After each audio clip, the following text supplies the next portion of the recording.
Everyone, I'd like to call to order the Albany City Council meeting of Monday, July 15th, 2019.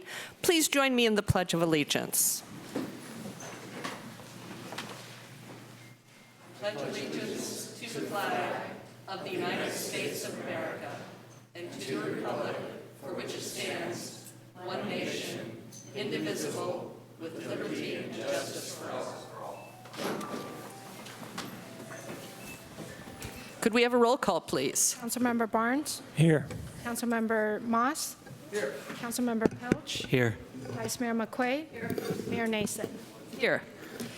I'd like to do one very small change in the agenda. I'd like to do the proclamation of World Breastfeeding Week first, and then the Blue Glove Crew, because there's one person I'm hoping will arrive before we do Blue Glove Crew. So would you care to read the proclamation? I will sign it.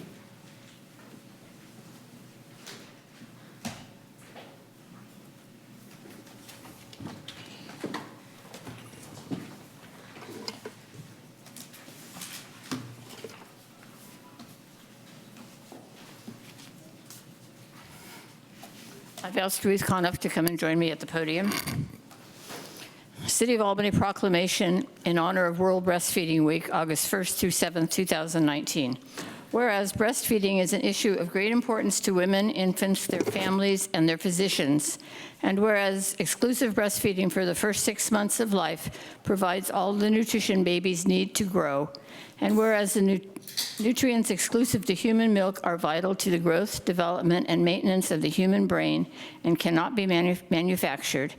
And whereas breastfeeding is an important component of child health, contributing to their growth and psychosocial development, reducing infections and chronic diseases in childhood and later adulthood. And whereas mothers who breastfeed reduce their risk for cancers and other diseases. And whereas breastfeeding is economical, providing its benefits at little or no cost. And whereas mothers need the support of fathers, friends, health professionals, and communities to initiate and sustain breastfeeding. Now, therefore, in appreciation of breastfeeding mothers and all of the dedicated volunteers, professionals, communities, and organizations who support their efforts, the Albany City Council does hereby proclaim August 1st through 7th, 2019 as World Breastfeeding Week. This is for you.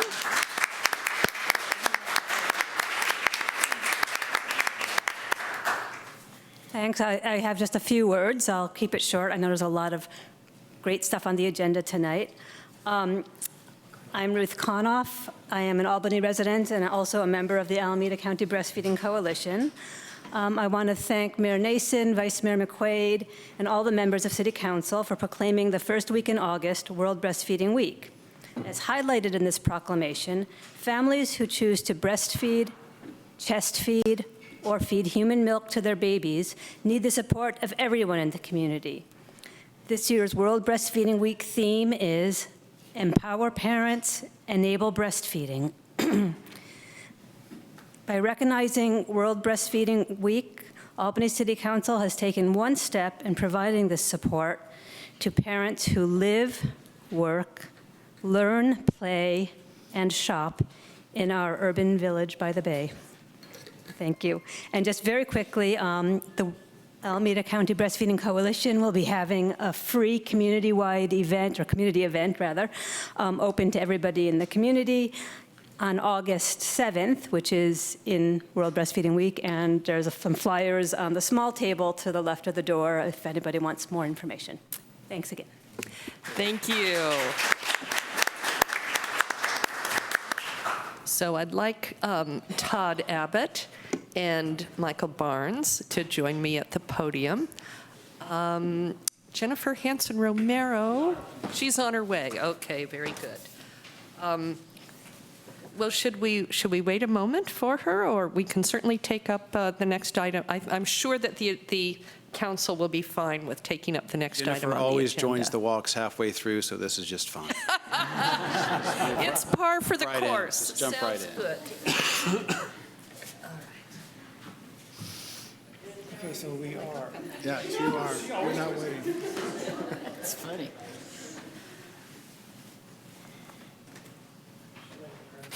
Hi, everyone. It's a great honor tonight to be honoring the Blue Glove Crew. I think it's an exciting night to me. I know it's an exciting night for Councilmember Barnes and for all of the council. We deeply appreciate what you guys do. I'm going to leave it to Todd Abbott with whatever help he might call on from Councilmember Barnes to talk about the work of the Blue Glove Crew these many years. And I'm sure to all of, there are probably going to be people who watch this or hear from it in the audience who have seen the Blue Glove Crew walking by in the morning from a coffee shop window or something. And this is a chance for all of us to learn more about this work. So Todd Abbott. Thank you. So I'll try to keep this short, give you a brief history of the Blue Glove Crew. The Blue Glove Crew began, I believe, in 2010 when Alan Kane, the director of the Solano Avenue Association, wanted to get some exercise. So he started walking up and down Solano Avenue after dropping his daughter off at Cornell School. That's elementary. She's now at Cornell University, so it's been a while. One day he picked up a piece of trash. And any of you who've done that, you pick up one and you feel bad to leave the next one there. And pretty soon he was picking up trash all the time, realized he wanted some gloves, did a lot of research, found the same gloves that the government uses when dealing with hazardous waste, so that's our blue gloves. And 2 years later, I joined him, and it's grown and grown and grown. And so now we're very well represented here tonight. We have, normally there's 6 to maybe 9 people on our group. The biggest days are the day after the stroll, when there's sometimes 13 people. It's great. I mean, we feel like we're doing good and getting exercise, and we certainly solve all the world's problems while we're walking along, I'll tell you that. And so there we go. Oh, I do need to mention that the Blue Glove Crew, the shirts and other expenses related to gloves and the like, are funded by the Solano Avenue Association. So the Solano Stroll basically pays for the Blue Glove Crew. We manage to have a get-together once or twice a year that the SAA pays for. So there we go. Anything you'd like to add? Michael's been joining us for about a year, or yeah. Just a minor correction. We also fund these activities out of cash we find on the street. Oh, you don't? We do? Money we find on the street goes to the food bank.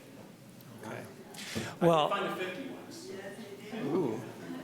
Well, I'll just say that for many years I commuted by bicycle to UC Berkeley, where I worked, and I would pass the Blue Glove Crew in the mornings.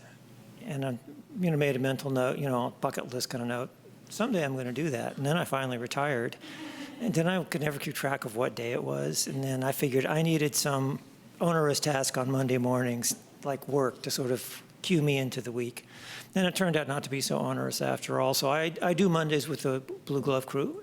There are also slots available on Wednesdays and Fridays, just saying. And so I get 1/3 credit. But it's real. It's good company. It's like this morning was beautiful. It's the first morning I've ever just gone in a T-shirt from the start. That was just called the stage whisper. So, I mean, I don't know. It's a way to get to know Solano Avenue and San Pablo Avenue.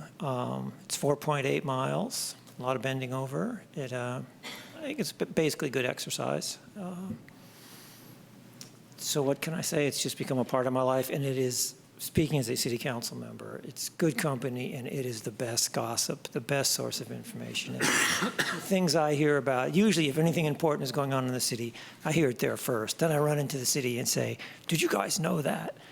And so it's useful in many ways. And that's about it. I should say one more thing. I've been instructed, it's very subtle, I mean, you probably didn't notice, but if anybody would like to join us, you're welcome to join us. We meet at 7:55 at Solano Avenue at the BART tracks. Oh, and Jennifer decided to join us. Who has her glove? Anybody have her glove? Right on schedule. Oh, right on schedule. Hi, all. And I don't know if this has been said already, but, you know, of course, we all would not be here if it weren't for Alan Kane starting this whole fiasco, so. We also should thank point him out, for I'm that. sorry, Yeah. Alan was wounded in the line of duty on Yes, Friday he and was. sprained his ankle, which Yeah. is why he can't. In a tree well. Thank you. So it's with heartfelt appreciation, really, from everyone who enjoys Solano Avenue. And you know, if you're living in Albany, you're enjoying Solano Avenue.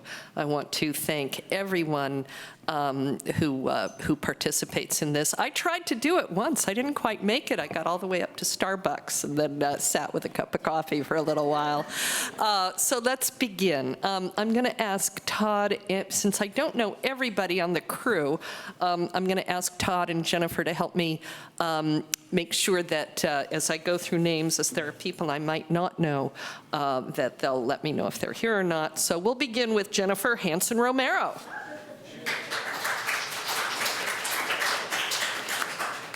And then Charna Shako.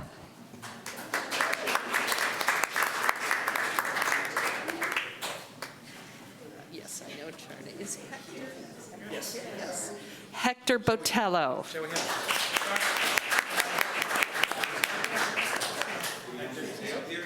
we go. Stickers would get pictures. Oh, stay up here because we're gonna do a group picture at the end. So. We're going to drop stuff on the floor. Jocelyn, is Jocelyn here?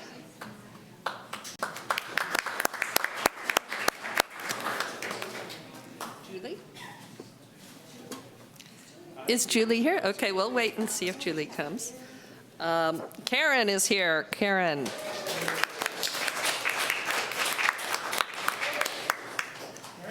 And Ken is here.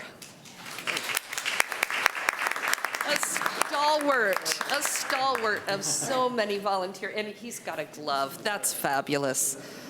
Michael Jackson. Is Kiyomi not here? Okay. Layla?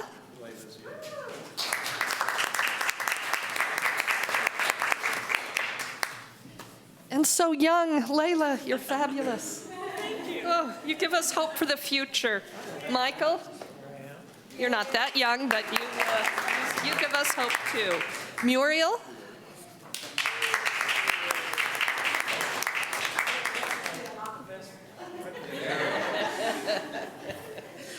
Paris, is Paris here? Yay, Paris. Okay. And Peter Shakow.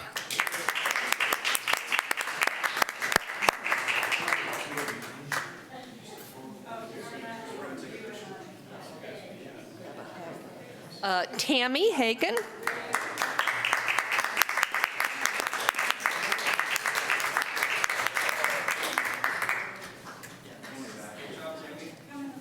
Todd Abbott. And this last one is for Alan Kane. We're going to hang on to that for him. All right.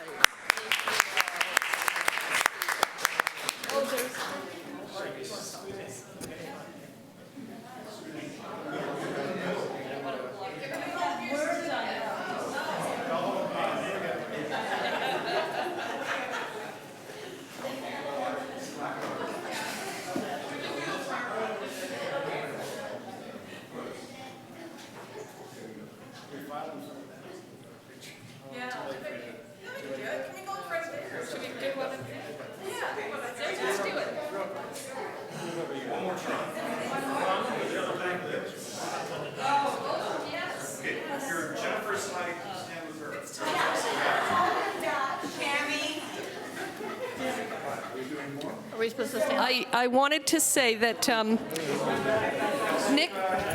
Nick Pilch gets an honorable mention like I do. He tried it once as well. We'll do more in the future. I watched the school board. The school board comes together and makes a better photo.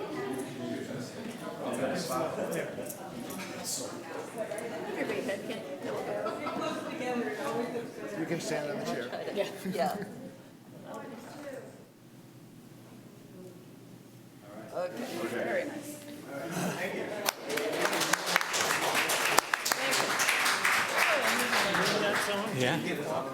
Okay, thank you very much. Yeah. Might I just say That was Peter. may I just say a few words?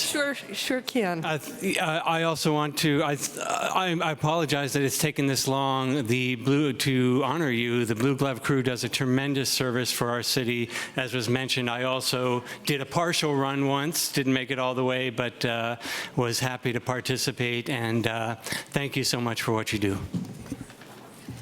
All right. So we go on to we've been through 3. We're on number 4, report on action taken in closed session, if any. There was no closed session.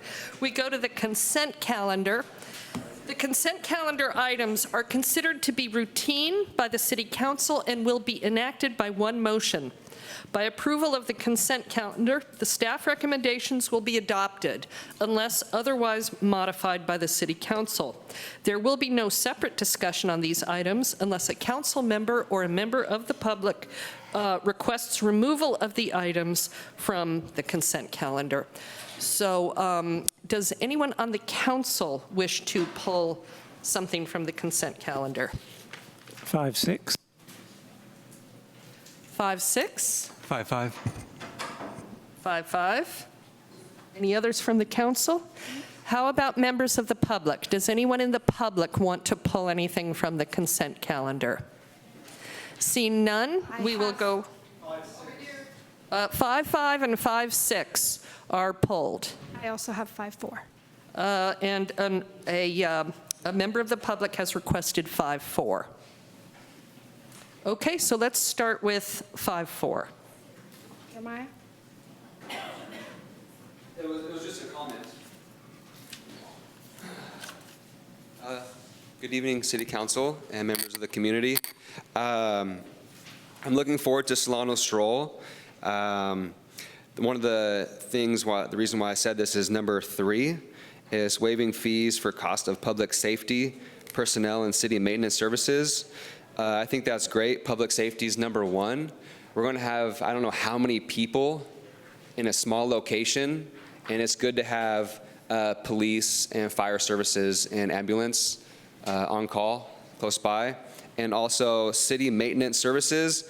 I'm looking forward to being part of this Solano Stroll, and I have a paid position, but it's not about the $100. It's about being involved with the Solano Stroll, and I'm going to be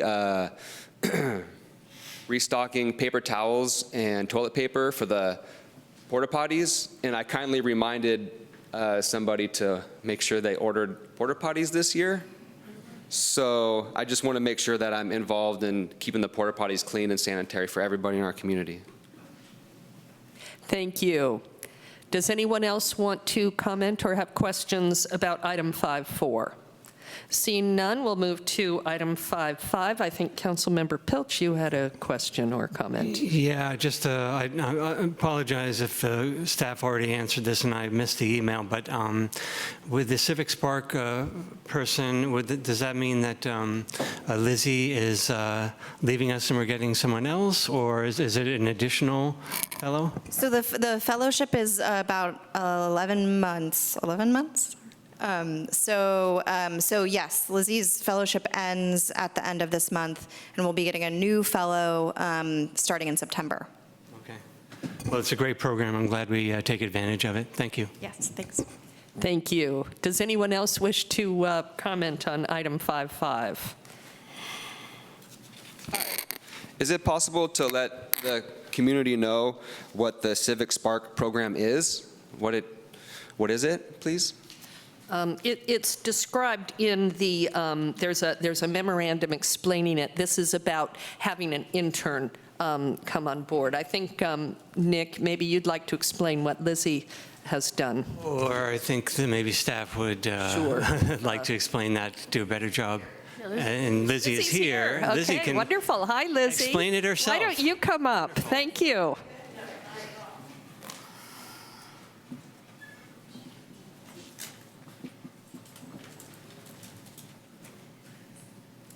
Hi there, I'm Lizzie Carrad. I've met some of you, but not all, so nice to officially meet you.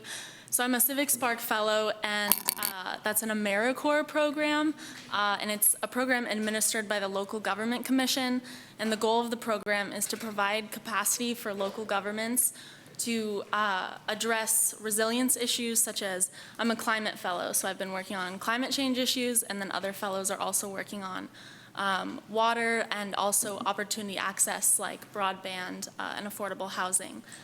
So it's an 11-month fellowship, as Claire mentioned, and during my time here, I've been working mainly on the Climate Action and Adaptation Plan update, doing the community engagement effort, and also working on implementation of the Local Hazard Mitigation Plan and working on a couple projects with the Community Emergency Response Team. So I'm very thankful that I've had this opportunity. It has been a life-changing experience.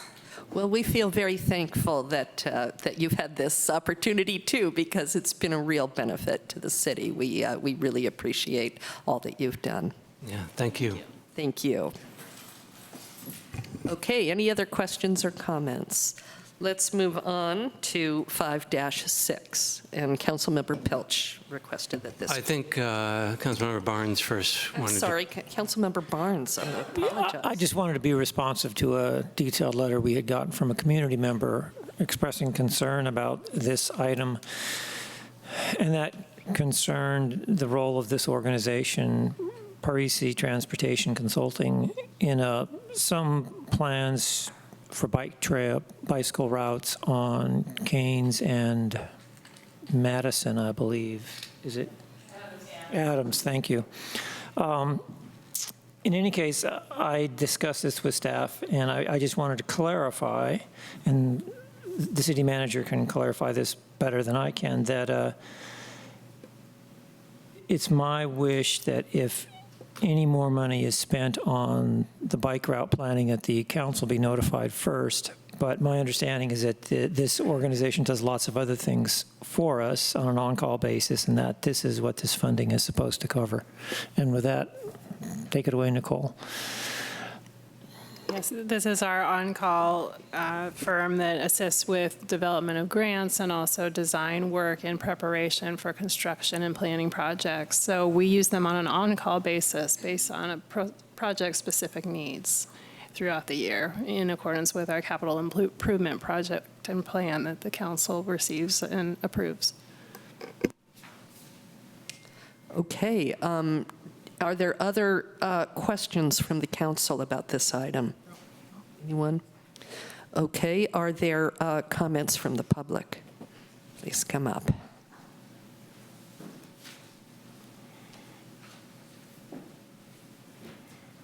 Good evening, members of the council. My name is Richard Barg. I happen to be an attorney, member of the California Bar, and I brought a document with me. I don't know if you've got it. I want to just try to be as succinct as possible. The documentation is here.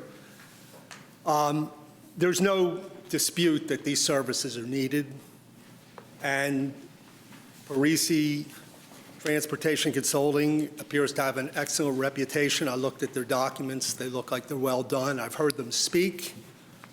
I don't agree with the Keynes and Adams project, but I'm not here to talk about the merits of it. My concern has to do with Parisi being a traffic consulting firm and not a law firm.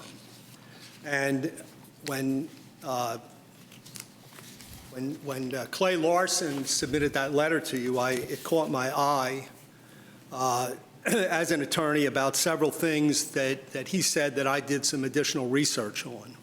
And what I found is that Parisi Consulting is advised in this report that they did. They advised the Traffic and Safety Commission about several aspects of the law which were incorrect. And I've laid them out here. One was that its point was that the city could establish a special parking regulation to allow left side parking on a two-way street, which is also known as parking in the wrong direction.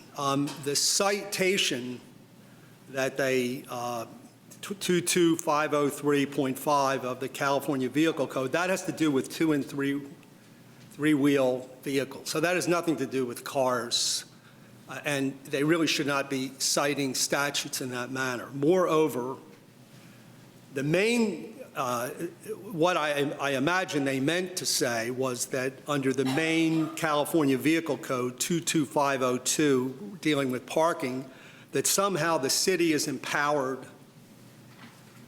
to pass either an ordinance or a policy, which is something that was brought up at the December 18th meeting, that would essentially override state law by allowing parking, left-side parking on a two-way street.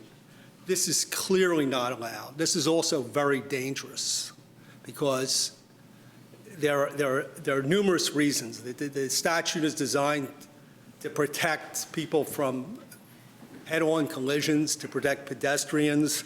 There's only one jurisdiction in the entire state of California that has gotten permission from the state legislature for a pilot program. This is in Long Beach for very small streets, which dead end. And unfortunately, the result of this legal representation is it's percolated through to your Traffic and Safety Commission, and they appear to think that it's okay to do that, which it isn't, and it's dangerous. And the community is already upset about the Keynes and Adams project to begin with because of the idea that people are going to have to make all these turns, and to placate people with that and tell them that, oh, we're just going to allow parking any which way, that's really just adding insult to injury. I see my time is up. So I proposed two pieces of remediation. One, that, number one, that the city attorney look at this, and number two, that you have some remediation on this. We have the requested remediation in writing and appreciate it very much. Thank you. Are there other comments on 5-6? Johanna and Jeremiah. Okay. No, you can come on up. With the other, and Jeremiah, was there another person, Ann? Johanna. John? No. No? Okay, go ahead. Thank you for having me, the Honorable Council Member. I'm a resident on Adams Street, 932, and I'd like to make an address regarding to this bike project. I believe that it is a very healthy option for people to be able to bike in our city just for exercise reason. However, please remember that on Adams Street, there is a preschool, which means you will have a lot of children running around during the school day, during the school hour and off school hour, which means having the bike line on Adams Street will add more variable to the already tight traffic on Adams Street. This means we are going to endanger our children for the sake of our adults, which is a no-no in my opinion. And to just protect our children as well as protect the bikers on Adams Street, I believe that the council should reconsider this project just because Adams Street is really is very tight. It is right now a one-way street, which already has a very high capacity for parking. If we are going to change it to a two-way street, this means that there will be more cars, more float, more traffic float besides the back, and we are going to have less parking space, which will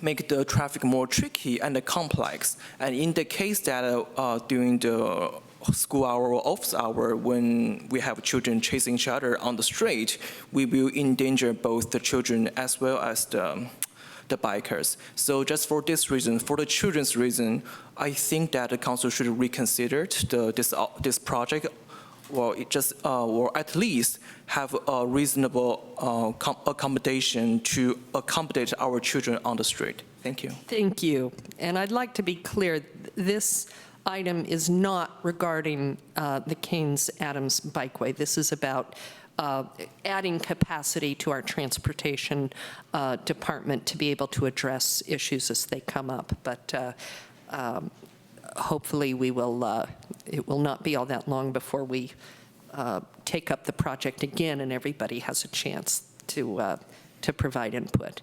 Jeremiah? Yes, 5.6. So it says you're increasing from $75,000 to $175,000. That's a $100,000 increase. I don't know where you guys are going to get that money from. Maybe you're going to dip into the sugar tax beverage fund. I don't know. It seems like a lot of money. I mean, that can hire a couple crossing guards.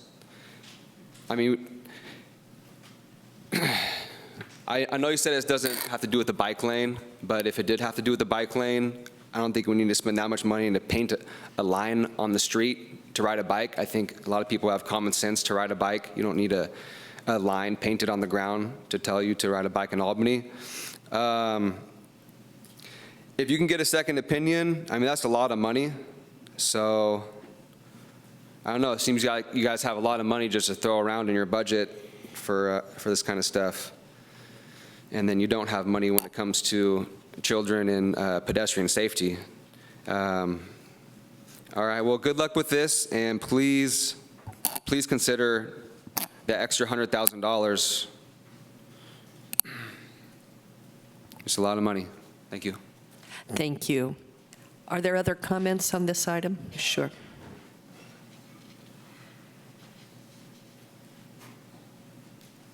Hi, thank you, everybody.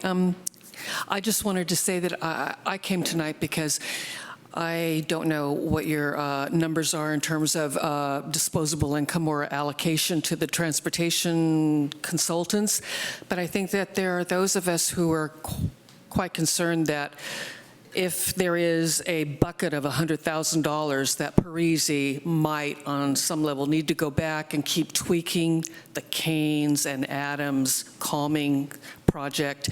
And it's just been so, for many of us, incredibly Byzantine and troubling, the design itself. It's a little bit upsetting to think that if there's $100,000 that is approved, that the Parisi folks would have the freedom to go back and continue to work on this project. Anyway, that's all I was concerned about. Thank you. Thank you. Are there any other comments from the public? Seeing none. I'll move consent.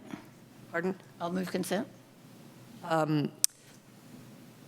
First, I understood that there was going to be a little bit more information coming from the staff about where the $100,000 comes from. I made an inquiry prior to the meeting about that, about the mix of grant and general fund, where the money comes from. So it would be good to have a little more on that. Yes. So in the Justin Freed Transportation Planner for the city, in the approved department budget, there is about $50,000 allocated in the next 2 fiscal years, and that's essentially the increase of $100,000. We're getting to the end of the initial $75,000 budget in the grant. So it could be covered under their professional services budget if there are specific projects in the CIP that require additional design work, and Parisi is who the department chooses. We could also choose under the allocation for those projects to rely on their services. So a portion is likely to come from funds that we have budgeted for consulting for transportation, and a portion will be allocated likely from grant-funded projects because they will be advancing grant-funded projects. If we require additional design work for a grant-funded CIP, capital improvement plan project, and we decide that Parisi is the services we would need to advance that, we could use that from an additional source. Okay, I think it's important for the public to understand we are not increasing our expenditure on transportation by $100,000. We are using budgeted funds and other funds that are available for this specific purpose. Thank you. Okay, and with that, I will be happy to take a motion. I move consent. I'll second. Councilmember Barnes? Yes. Councilmember Moss? Yes. Councilmember Pilch? Yes. Vice Mayor McQuay? Yes. Mayor Nason? Yes. Consent calendar passes. Okay, we go to good of the city. This section of the agenda is for persons desiring to address the city council on an item that is not on the agenda. Please note that city policy limits each speaker to 3 minutes. The Brown Act limits the council's ability to take or discuss items that are not on the agenda. Therefore, such items are normally referred to staff for comment or to a future agenda. We encourage you to fill out speaker cards, but do we have any speaker cards yet? Yes. Jeremiah, Lisa Rose, John Feely, and Michael Zari. Okay, let's start with the folks that have been indicated. Jeremiah. Before my minutes start, I'm trying to donate a scooter to that lady that has the rabbit ears. I have some mobility scooters that I purchased, and I'm trying to donate one to her so she can get around. So that's for her. Also, start from the beginning. Does it have volume?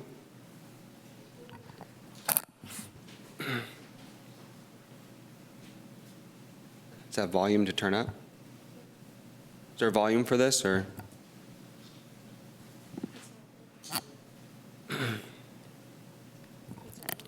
Basically, there was no volume for this. This is a video I took getting out of my car. I went to move my RV at the end of Adams Street behind Albany Bowl because the mayor suggested I parked it down there. So basically, this lady comes from her home and walks over to me, doesn't introduce herself. She says that in my RV, my home is ugly. It's a blight to the community. And she keeps on stating things back and forth about how it's ugly, there's dirt on the windows. And I just basically, say, lady, and I'm not a dude. She calls me dude. I said, my name is Jeremiah. Please allow me to introduce myself. And she just goes off on basically, it's illegal, it's against the law. It's not against the law, it's a municipal code. And she just keeps going off. It's very terrible. And this is just the harassment I get from random people. I'm just going to try to move my vehicle. It's not illegal to own an RV. Let's say someone in Albany, they find a good deal on an RV on Craigslist because they want to go camping in the summer. Can't do it. You live in Albany. Hey, Albany is a sanctuary city. Well, let's say if there's a campfire or there's a fire up north in Paradise, and these people have to flee the fire. They happen to have an RV. Albany is a sanctuary city. Oh, let's go to a sanctuary city. Can't park in our city. We got a municipal code. Sorry, fire victim. Move on to the next city. We're not a sanctuary for you. How could you call yourselves a sanctuary city and create a municipal code that creates a homeless crisis? I'm fine with a roof over my head, living in an RV. But you want me to be homeless on the streets. You want to take that away from me. I'm working on civil rights and human rights right here, okay? This is for everybody in the community. Let's be a little bit more, let's have some humanity before politics. Thank you. Thank you. Lisa? Lisa?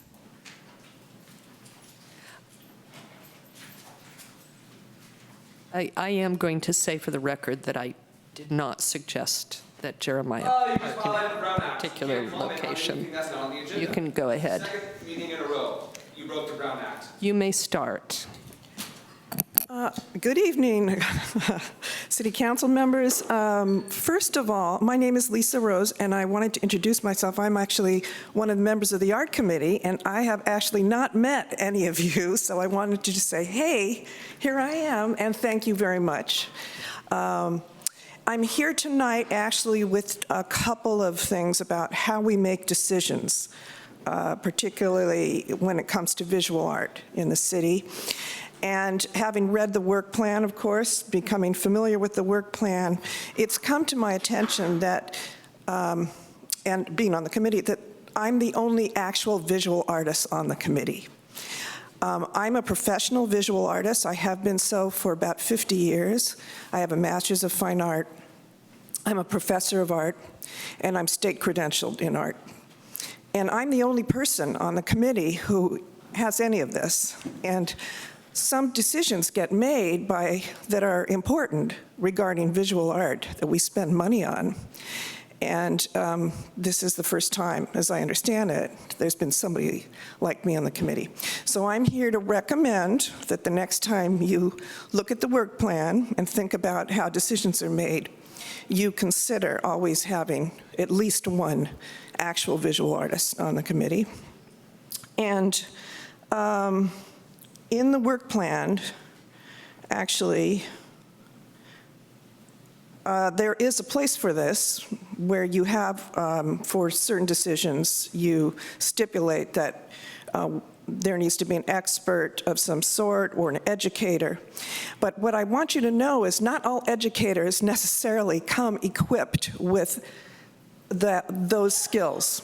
If that were true, you would not have to get a degree and major in art in order to teach, get a credential to teach in our public schools. So I really strongly recommend that the City Council consider this, especially the next time we rotate, that when you get a chance to put somebody on the committee, consider a visual artist. Last thing I just want to mention is I really want to urge the City Council to give preference to local artists. When there is a project or there's an opportunity here, there are a number of professional visual artists that live here, and I really want to urge you to make, if you know, I own property here and I live in that house. I'm building a studio in there.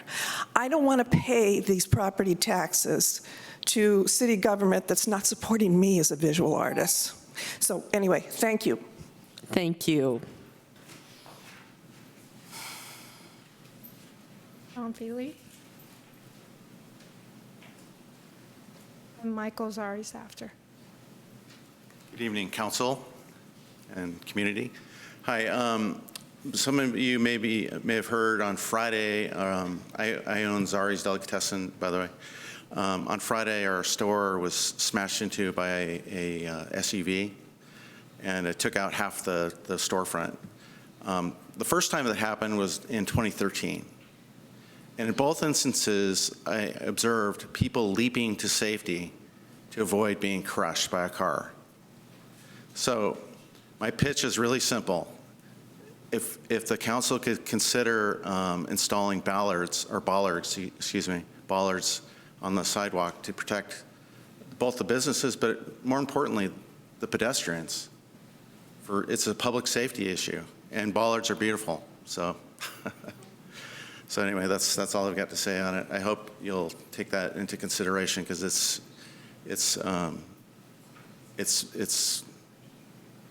incredibly gut-wrenching to see, you know, the carnage. Potential carnage if somebody gets plowed over by a car. So, thank you. Thank you.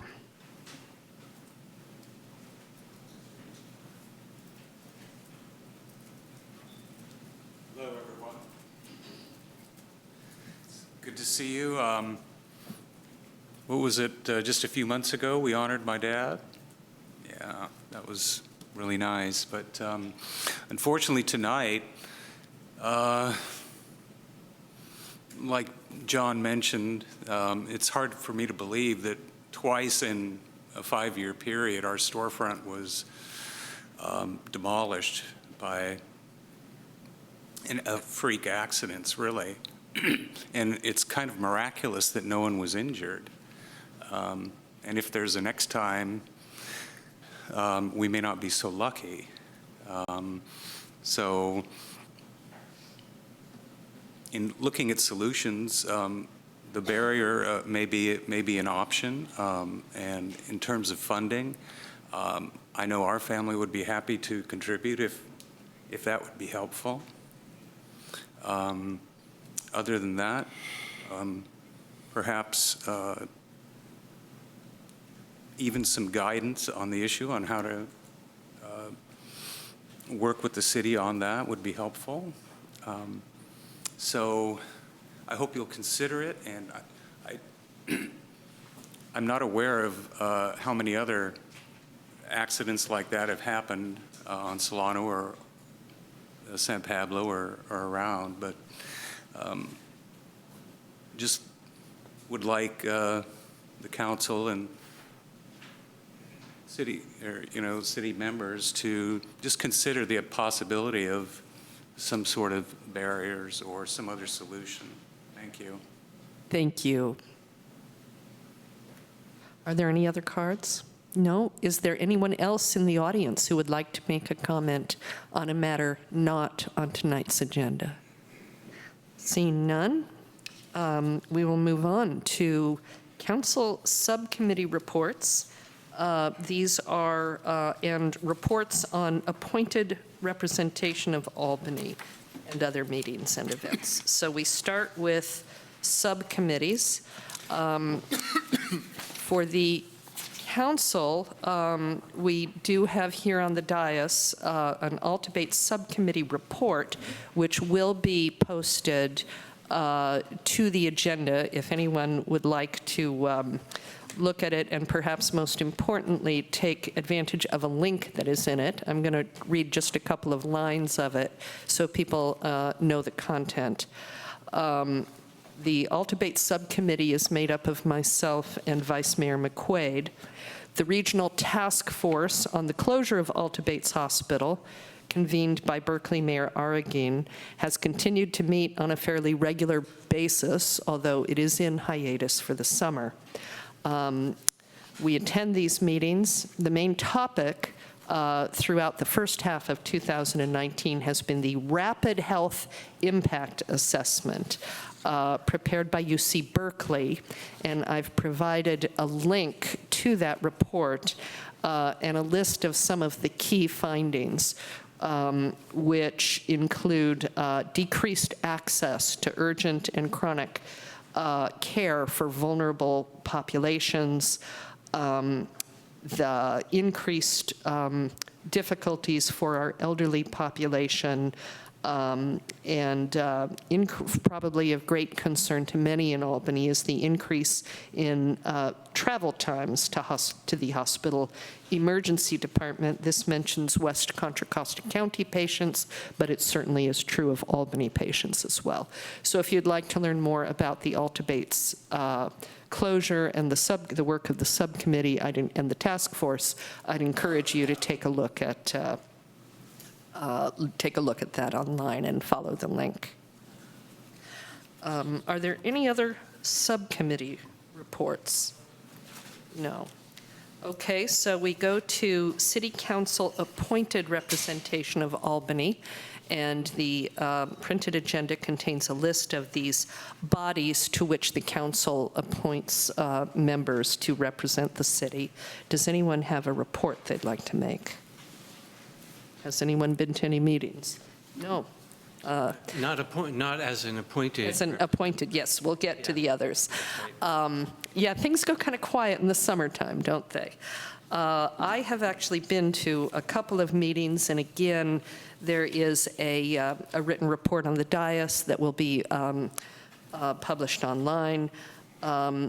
Vice Mayor McQuaid and I attended the 2x2x2, which is the meeting of the City Council with the Albany Unified School District and UC Village for the purpose of sharing information. No decisions are made in these meetings. It's simply a way for all of the entities to catch each other up.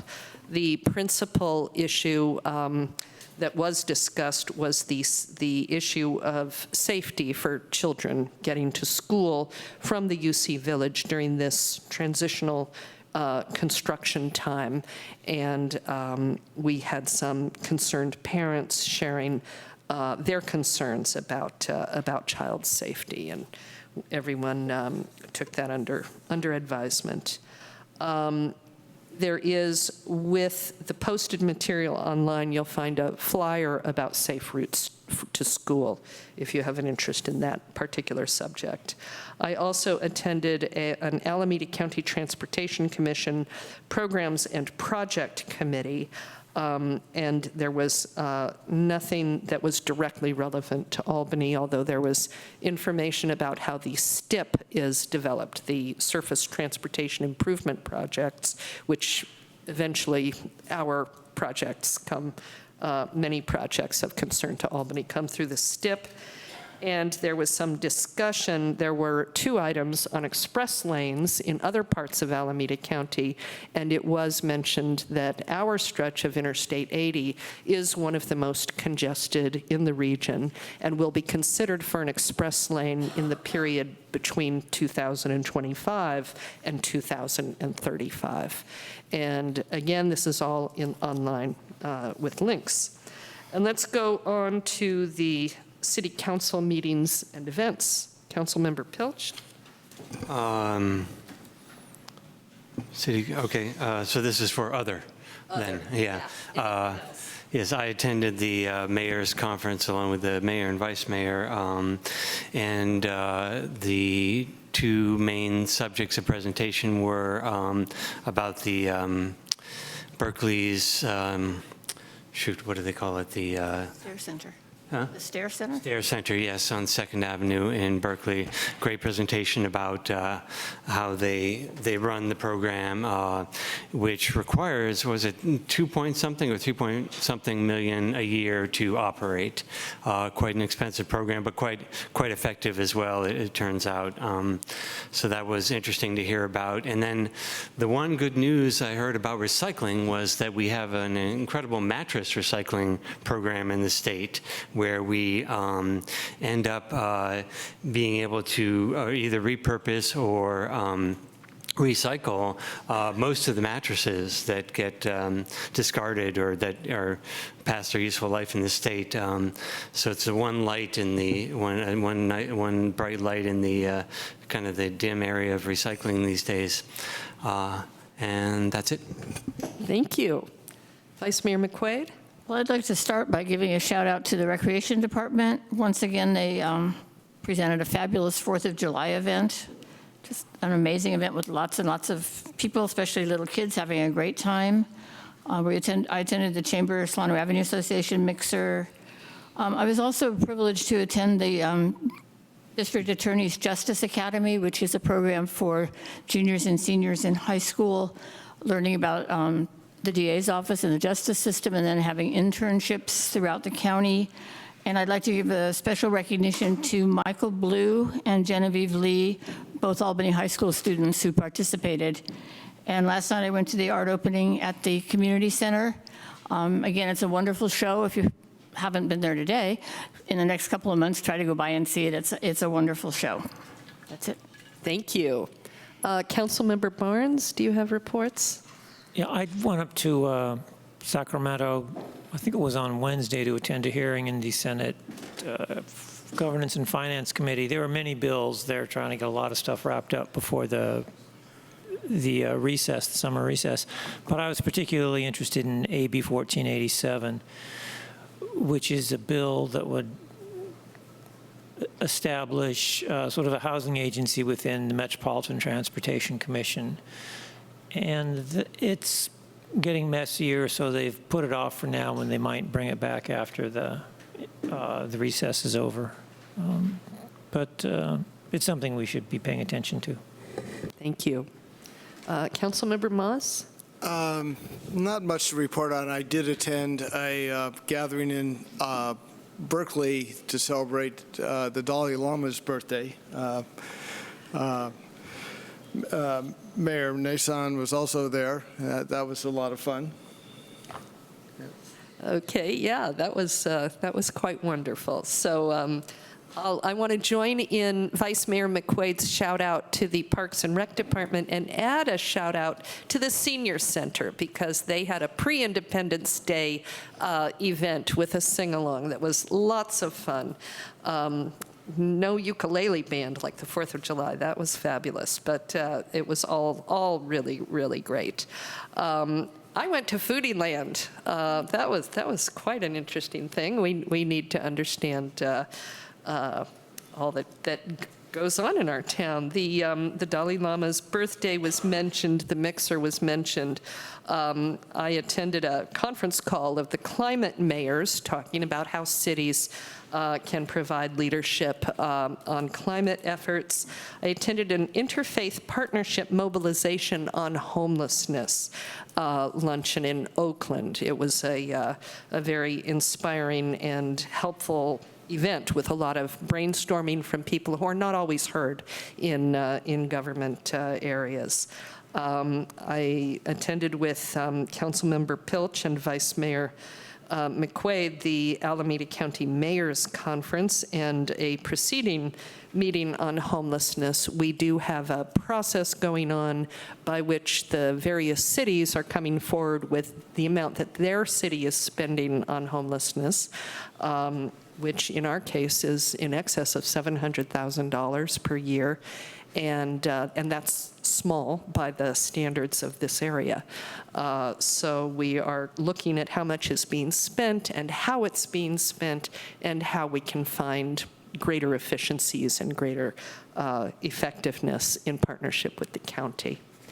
I attended I attended the Port Chicago 75th anniversary. For people who are familiar with and supportive of the Rosie the Riveter National Park, we now have an additional park that will educate the public about another historical event from that period, and that was the tragic explosion at Port Chicago that killed several hundred seamen. And it happens that this event will be interpreted and taught in a magnificent setting, which is a setting of an area that had old munitions bunkers, but that now is just a lovely, lovely national area. And so that was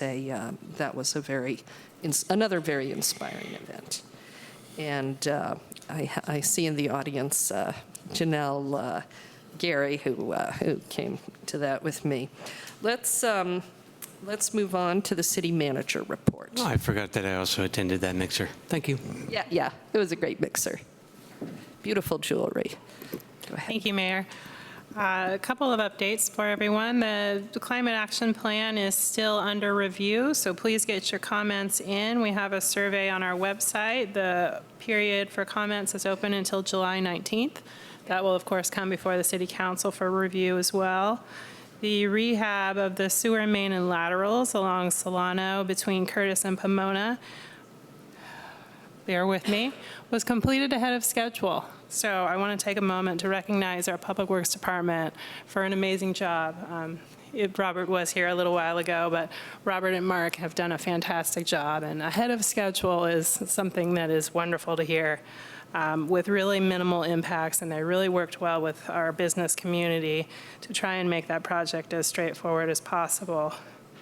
We have a community emergency response team meeting July 31st from 7 to 8:30 at the Senior Center to come get reacquainted with folks that have gone through the program and enhance disaster preparedness skills. National Night Out is coming. It's on Tuesday, August 6th. Please be sure to sign up your block for a block party. This is a night where city staff, accompanied and led by our police department, go out and engage with the community and celebrate resiliency and community collaboration.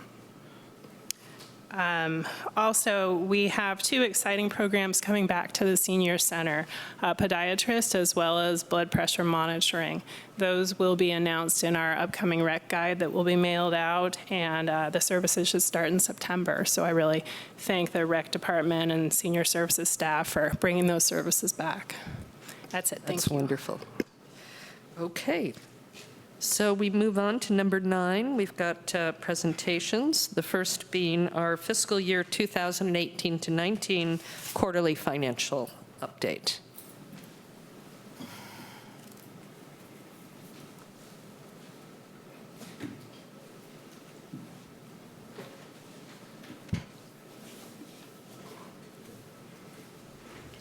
So I spent a lot of time trying to figure out how to present this because, yes, it's Q4, and yes, that makes it seem like the year is over. But there's a lot of year-end adjustments that are done. We're still receiving revenue that we technically earned last year and will be booked to last year. We're still receiving bills for services and products that we got last year, that those invoices will be coded to last year. So while I provided financials, in my report, I tried to be very clear that these are not final numbers. You will get those when we present the audit, which is still on schedule to be presented or to be completed by December 31st. So when you go through and you look, you'll see quarter over quarter what we spent, and then total and the percentage used for each department. At the bottom, again, it appears as though we've spent more than we've brought in by $30,000. But again, those are not final numbers. So I am fairly confident that we will bring in more than we spend, but I won't be able to tell you exactly until the audit is ready. Okay, thank you. Questions from the council? Yeah, so fiscal year ended just a couple of weeks ago. Just typically fiscal close would be done in October or so. Is fiscal close going to be done before the audit? Accruals happen for a couple months after the year ends, so August, September, yeah, so we'll typically close the books officially in October. And we're on schedule for that? Oh, yeah. Yep. Okay, thanks. Other questions? Yeah, I was just curious, your rough estimate is about 500,000 that might, in the staff report, that's the number mentioned of catch-up contributions that might be coming in. Where is most of that? In property taxes? Or? Correct. That's all in property taxes. It's all in property taxes? Yeah, that does not include, ambulance revenue that'll still come in. It doesn't include any other special revenues that we typically, trickle in the next couple weeks that really should be coded to June. That 500,000 was specifically for property taxes. And that number was kind of an average of over the last number of years? I took the past 3 years and said, that's about in the middle. Okay. Other questions? No? Okay. Does anyone in the audience wish to comment or inquire? All right. Thank you very much.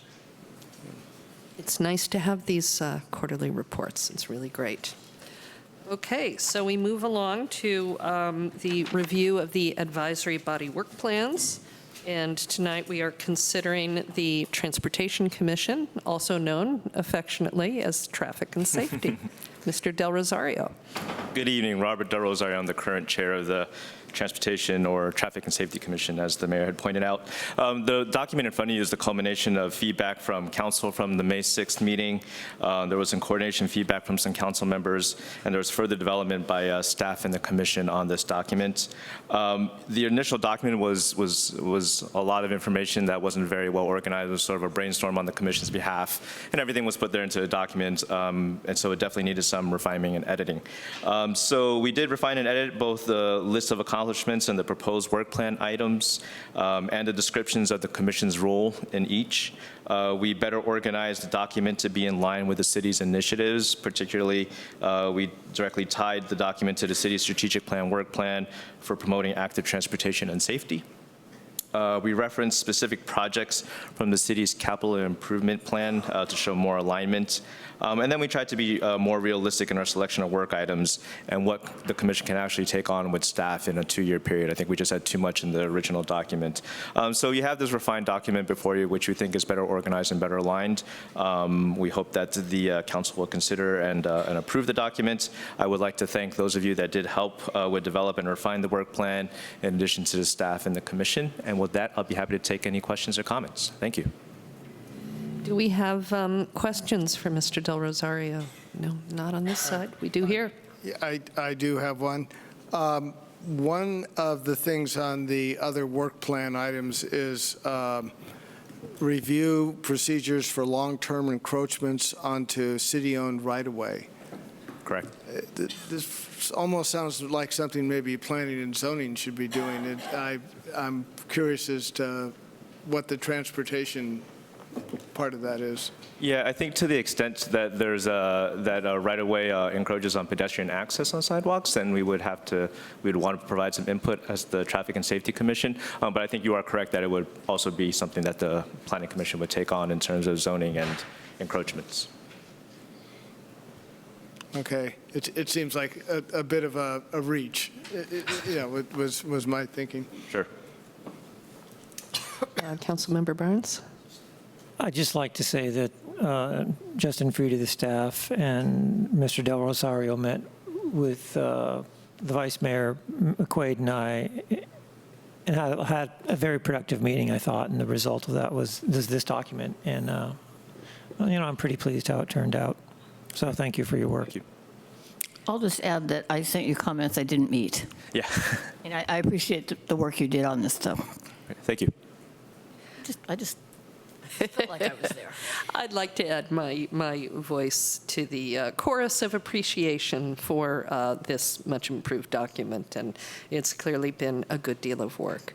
I do have a question.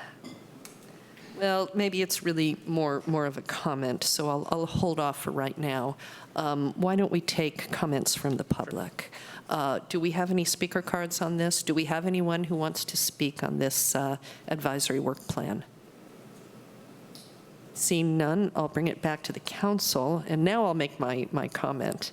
Now that I'm involved in the Alameda County Transportation Commission, I've become aware of that we have requirements. When we take money, sometimes it flows out of Albany and then back to Albany, but we receive money via the STIP, via many different programs and mechanisms. And each time we accept money, we make commitments.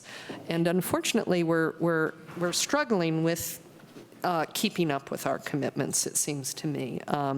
We are working and hopefully will very soon restore ourselves to compliance on our BB funding, Measure BB funding with regard to financial reporting.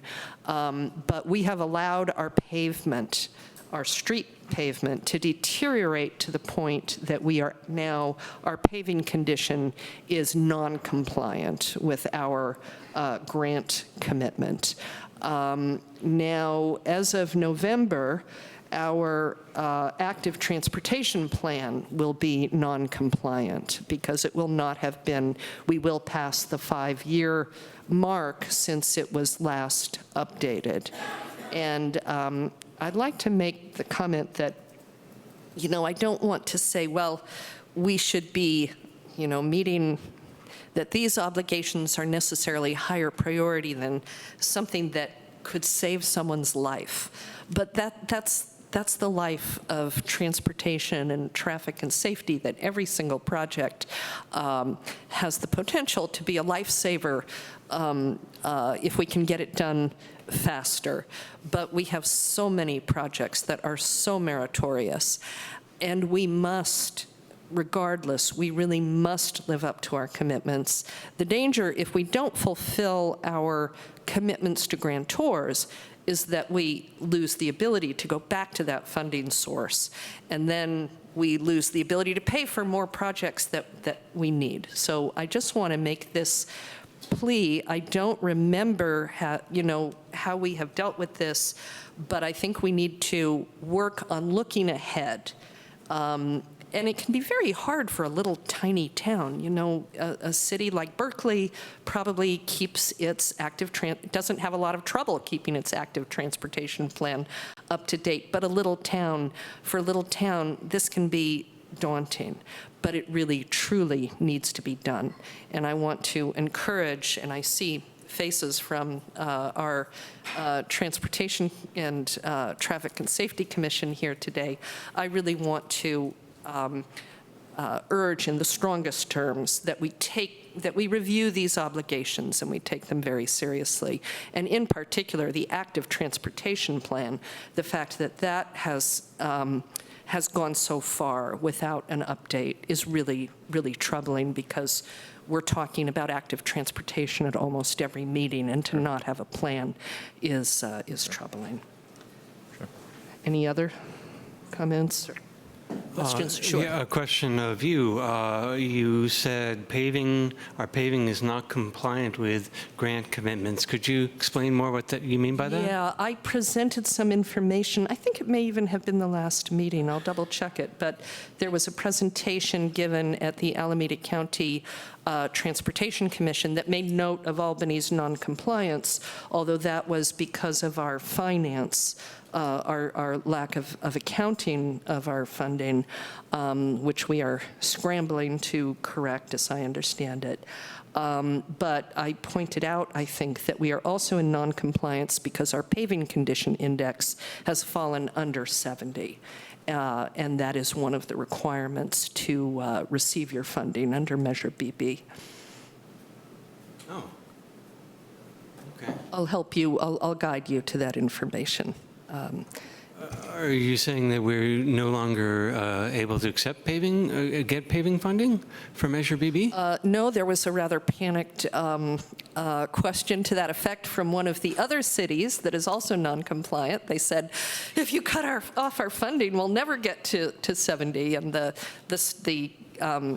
Transportation Commission staff said, no, we will continue to fund you right now, but you are going to have to step up your game on paving if, You are on notice. So, yeah. Okay. All right, thank you. Okay, so I think we're at the point where we can talk about accepting this. Before you do that, No? just to jump onto that a little bit, it appears that you have both a review and a revision about pavement management. So it sounds like you're on this. Is that correct? And there's actually an item on going over the pavement plan with the commission at our next meeting in July. Great, thank you. Excellent. It's the sooner the better, because it It's takes important. years. Important for the city. It takes years to Sure. especially since this is a rolling number. This is a 3-year average, I do believe. So it takes a long time to get where you need to be. And I'm just making a plea for more advanced planning in this area. Sure. Thank you. Do you want a motion to approve? I would be delighted. I move we approve the work plan of the Traffic and Safety Commission. I'll second that. Councilmember Barnes? Yes. Councilmember Moss? Yes. Councilmember Pilch? Yes. Vice Mayor McQuaid? Yes. Mayor Nason? Yes. Thank you very much. Unanimously approved. Thank you. So we move on to, we do not have a public hearing tonight, but we do have number 11, unfinished business, the Solano Avenue Complete Streets Study. May we have a staff report, please? Yes, good evening, Mayor and council members.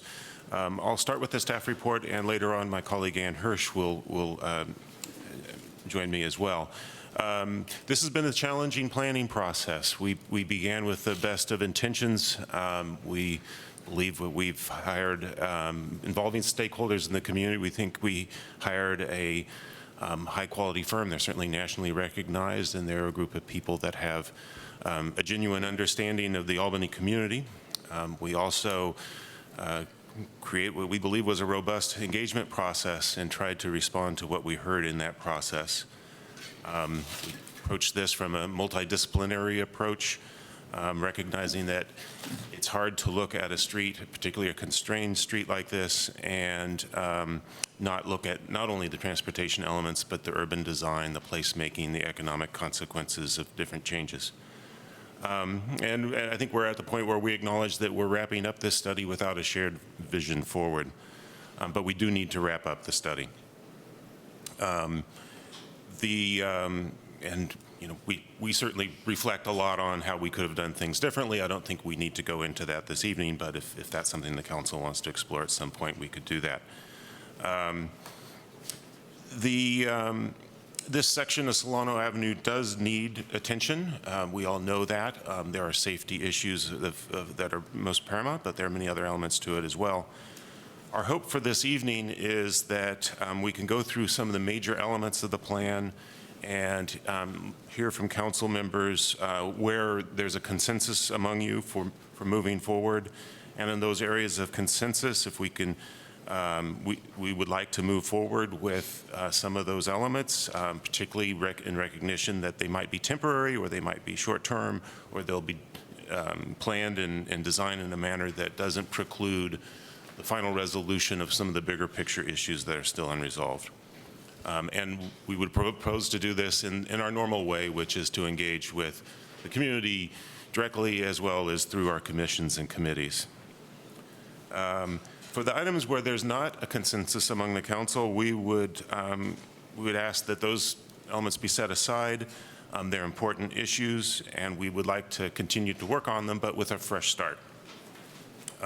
You've mentioned the update to our active transportation plan. That is one way to approach it, and certainly there are other good reasons to do that. The city of Berkeley has established some funding for their future fiscal year for a study on their section of Solano Avenue, and that could be an opportunity for a venue for discussion as well. As I mentioned, we'd like to bring this planning process to a conclusion. We do have to submit a document to the Department of Transportation, Caltrans, as a completed work project, and that allows us to complete our reimbursement process with Caltrans. What's the date on the Caltrans deliverable? February 2020 was the final contractual end date. We gave them a schedule that I think for late spring or this summer was our intended schedule, but contractually we would have to get all this wrapped up by next February. So again, what we'd like to do is, I've given my brief presentation here. We'd like to suggest the council open the public hearing or public comment and take comments. And then if council would like, we can guide you through the different elements and answer your questions or and look for your guidance on those particular elements. Then they're enumerated in the staff report. This is, I mentioned, this is just kind of an overview. We did see this as a bigger project, not just a transportation planning project. I think some people have a different sort of opinion about that, and that's fine. We are looking always first at Safeway, but we also, safety, excuse me, not Safeway, although we were looking at Safeway too. It's Andronico's again now. It is the major kind of anchor tenant for this area. But also improving access for all sorts of people and all different kinds of modes of transportation. It is a street that needs a refresh in terms of its appearance.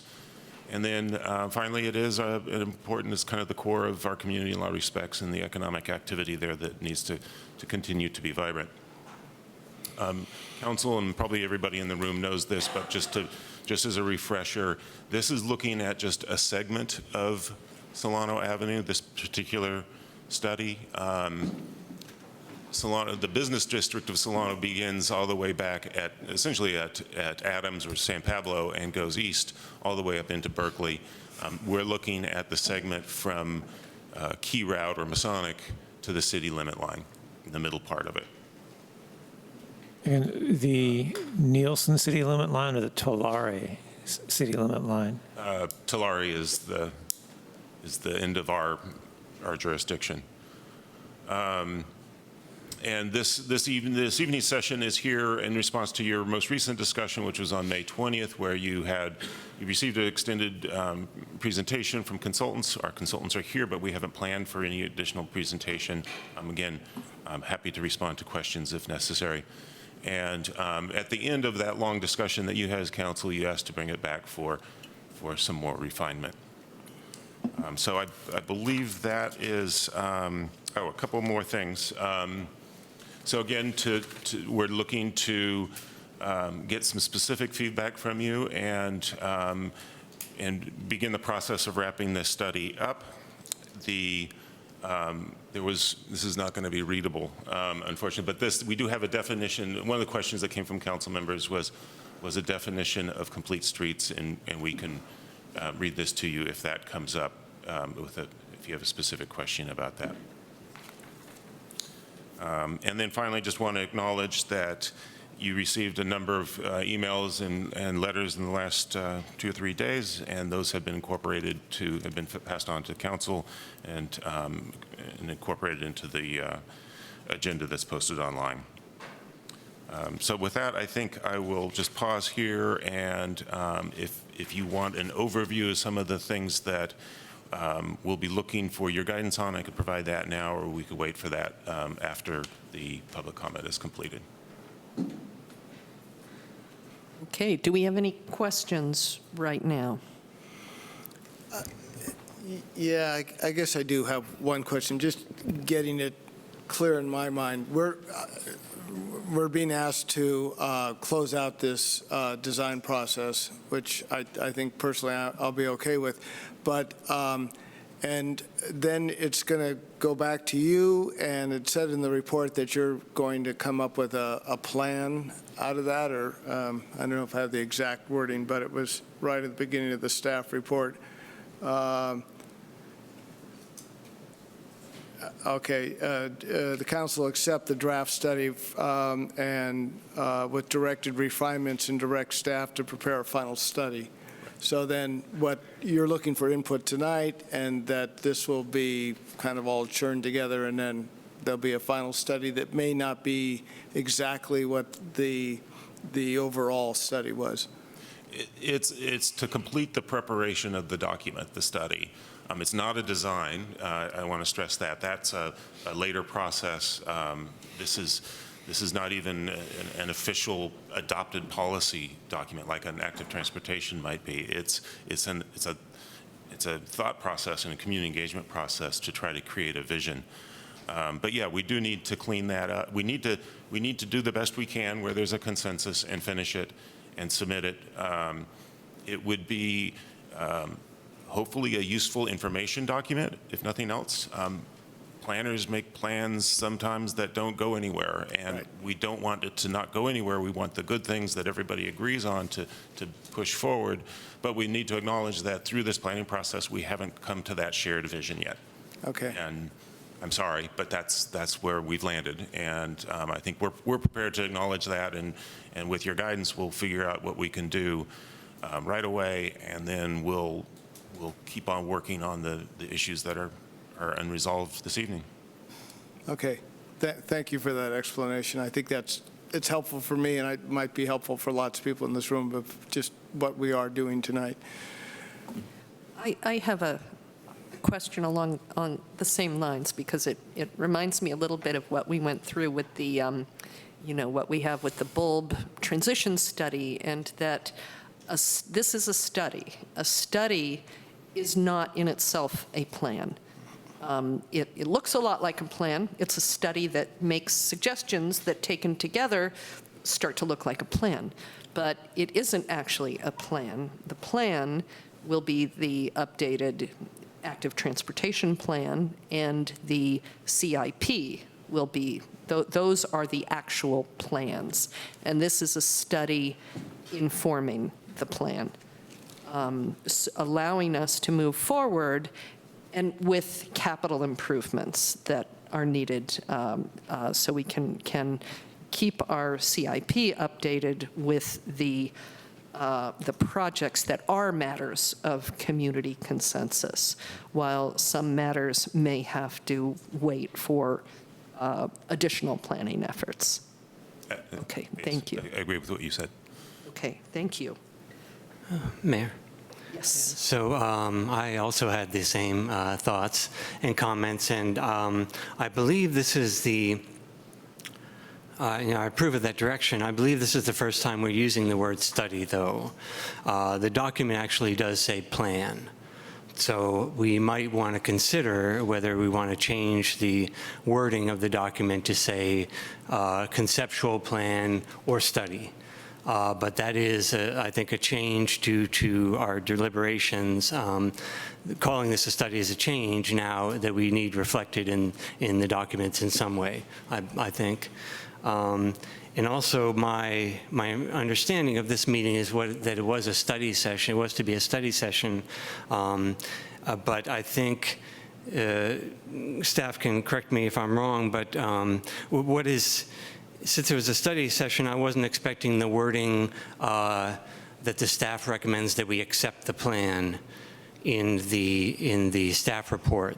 So can you speak to that? Because I wasn't, that was at odds with what seemed to be at odds with what we're trying to do tonight.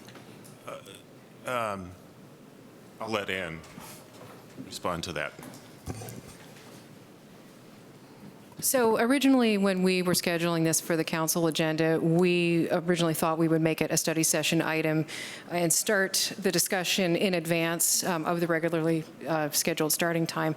However, it's clear that the council has a lot of input that they want to provide, so we put it on the unfinished business so that the council can take as much time as they need to provide the feedback that's appropriate to refine the document.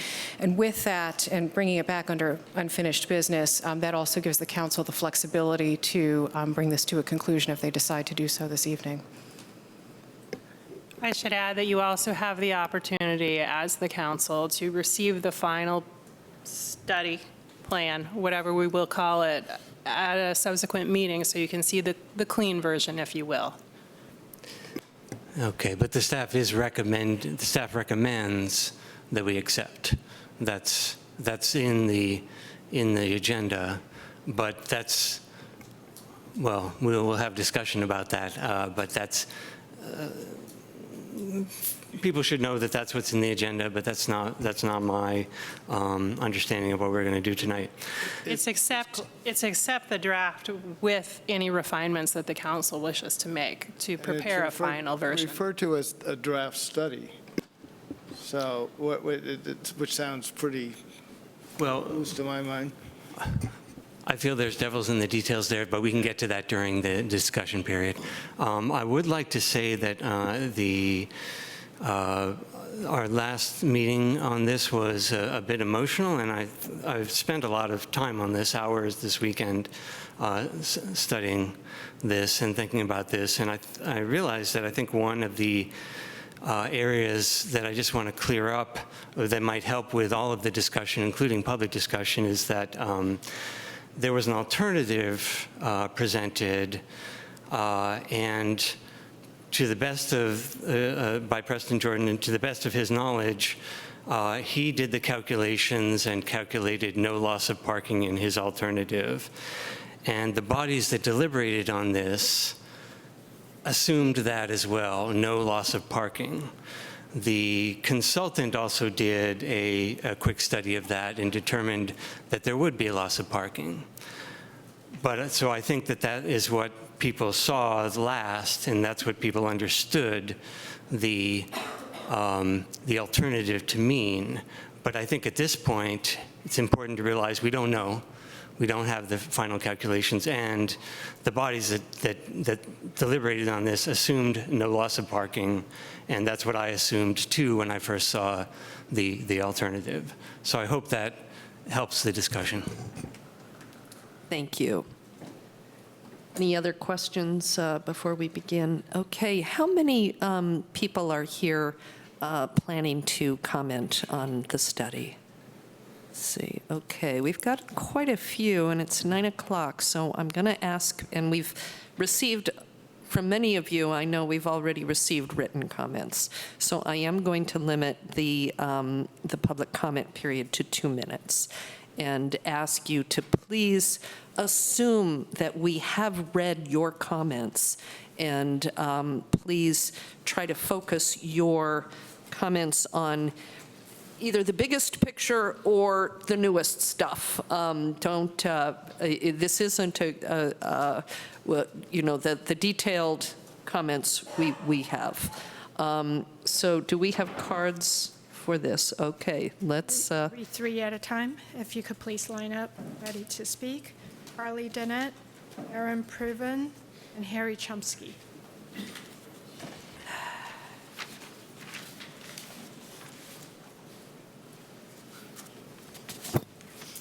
Hi there, I'm Carly. I own Flowerland Nursery. I am just here, since you already said that you've read my letter, I'm not going to reiterate. I'm just very much hoping that the plan for Complete Streets is not going to include a loss of parking. Flowerland is dependent on parking because of the things that we sell. However, I don't think that that should be seen in a nutshell, because I think Solano relies greatly on business coming from other communities, and this is for all businesses. I see an incredible amount of potential in Solano. I love being on Solano. It's a beautiful street. It has a lot of potential. And if the parking is decreased, then we need parking lots. There has to be somewhere to park. It's going to be terrible if people are circulating round and round the neighborhood looking for parking. And it'll be unpleasant for everybody. And yeah, I was grateful to participate in the process. And since you read my numbers, there's nothing really else for me to say. But, I hope that we can all come to an agreement, because it's really not about not wanting bikes or not wanting certain groups to be able to take part in Solano Avenue and have everybody be accessible to it, but just that it's a busy street with a lot going on. It's a really complicated thing that everybody's trying to figure out, and I realize that. And we do take up a lot of space with all of our deliveries and the things that we need at that business. But I think we provide a lot for the community. And I just want to know that that's valued and that that's being considered for all. And I hope Solano can continue to get better and better and attract people from all areas. People will come just to shop and walk up and down Solano and enjoy it, because it's a great street. Thank you. Thank you. My name is Aaron Proven. I live on Stanton Avenue. I thought of a lot of things I wanted to say tonight about adopting a streets plan that, as much as possible, discourages driving into buildings, about the danger of climate change, about the particulate pollution caused by even zero-emission vehicles. But most of this you already know. In short, for all the good this plan will do, it takes a major step backwards by actually increasing auto dependence in our community. We can all understand the hesitance of some to embrace change. Change can be difficult and sometimes seems risky, but to ask the city to actively make the streets worse by increasing parking by 8%, by bringing more vehicles to our streets and potentially to our buildings is not appropriate and counter to the purpose of a Complete Streets program, which is to encourage active transportation and reduce conflicts with motor vehicles. I hope Albany lives up to what it says about its environmentally sound community and does not adopt the plan as written without changing the amount of parking proposed. Even as a vision, even as a mere study, that's not something that should be adopted by this council. Thank you very much. Thank you. And after Harry would be Sherry Ryman, Amy Smolin, and Doug Donaldson. Good evening, Council. I'm speaking on behalf of Albany Strollers and Rollers. So Complete Streets means a lot of things, and one thing that it means, in our opinion, is that a complete street must provide some improvement to comfort and safety of people bicycling along Solano Ave. That's not the only thing that it has to provide, but that is one thing that it has to provide from our point of view. You have a complicated task tonight. You have a lot of different conflicting ideas in front of you. Some of them, in Strollers and Rollers' view, qualify as a complete street. Some don't. I expect what you'll approve tonight will be some kind of uncomfortable hybrid, and that's understandable under the circumstances. What we ask is that you keep open the possibility of building a true complete street using this project. Albany Strollers and Rollers has a history of partnering with the city to support grant applications and support revenue measures, and if this is going to be developed into a more detailed plan and project, it's definitely going to need a lot of grant funding and revenue source from somewhere, and we would very much like to partner with the city again, and we hope that the city will keep open the path toward a real complete street so that we can hopefully make that partnership work again. I would hate to see the city embark on further development of a plan that we do not see as a complete street and end up in the position of Albany Strollers and Rollers writing publicly in opposition to the project. So I hope we can avoid that and keep the good paths open. Thank you. Thank you.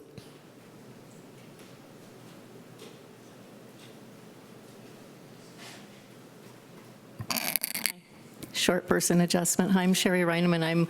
I'm a resident at 834 Cornell. I've been here in town since 2003. I'm a cyclist, pedestrian. I drive also. Actually, since the last 2.5 years, I've been forced to not be able to ride my bicycle from being hit by a car at Marin and Calusa. That's a whole nother adventure.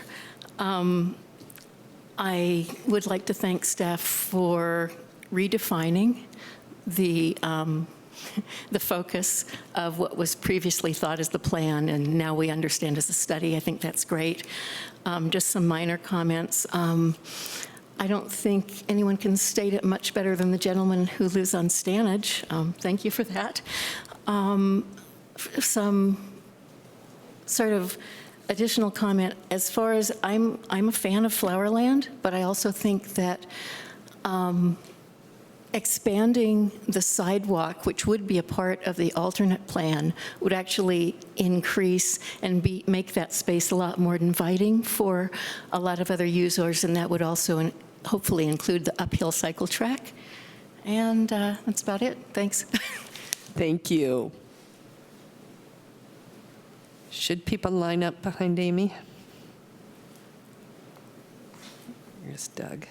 Okay. Oh, hi, Amy Smolens. I lived in Albany since 1986. I walk, bike, drive, take the bus, do all those things on Solano Avenue. You guys probably know that 50% of greenhouse gas emissions around here are due to transportation. So our climate action plan recommends promoting alternative non-carbon transportation. So bicycle facilities on Solano Avenue are a simple means to follow that directive. Solano Avenue is our main street. There's restaurants, cafes, schools, retail establishments, grocery stores, everything. It's where everyone in Albany and outside of Albany goes to shop, spend money, live, work, play, study. There's some schools there. So it's the most important corridor in our town to make safe for bicycling. This is borne out by the results of Albany Strollers and Rollers' ongoing bike rack program. Businesses who realize people will bike to their establishments invest money, cost share with our organization to provide bike parking for customers, clients, patients, students, and staff. In 7 years, we've got 66 bike racks. 53 of them are on Solano Avenue or within a block of Solano Avenue. People will bike on Solano Avenue. They do, so let's make it safe for them. These are 4 tiny pictures of bikes with trailer bikes, trailers, kiddie seats, all the tiny kid bikes. So everyone bikes on Solano. Let's make it safer for them to do so. Please consider the option, including a cycle track, considering actual bicycle facilities on Solano Avenue to make this a true complete streets plan. Thank you. Thank you. After Doug Donaldson will be Sophie Hahn, Michael Hyatt, and Judy Kerr. Hi, Doug Donaldson, I'm a member of Planning and Zoning, and let's see, I think go back on, we reviewed the request for proposals when this project this came out for the plan. I was on the selection committee that selected the consultants. I was happy with the request for proposals when it first came out. I think we did a good job in putting it together. I think we selected good consultants, and I think we got a good product. So we got what we asked for, and I think it's appropriate. I know the issues are the trade-offs between how much bicycling is appropriate on Solano and not. I'm a bicyclist. I probably bike on Solano 4 or 5 times a week on average in one place or another. But I don't think that Solano Avenue should be optimized for bicycling. I think that the Complete Streets program and the RFP, the plan itself, properly focused on pedestrian-related improvements and on urban design improvements that will make the street more desirable for our economy, for our businesses that are there. And that's what we need to have looking forward, I think. Solano should survive. I want it to survive. I want it to be vital. And I think that there are so many good things in this plan related to the sidewalk, related to the storefront related, the pedestrian related improvements that should be adopted. And please don't let those go by the wayside, no matter whatever you do.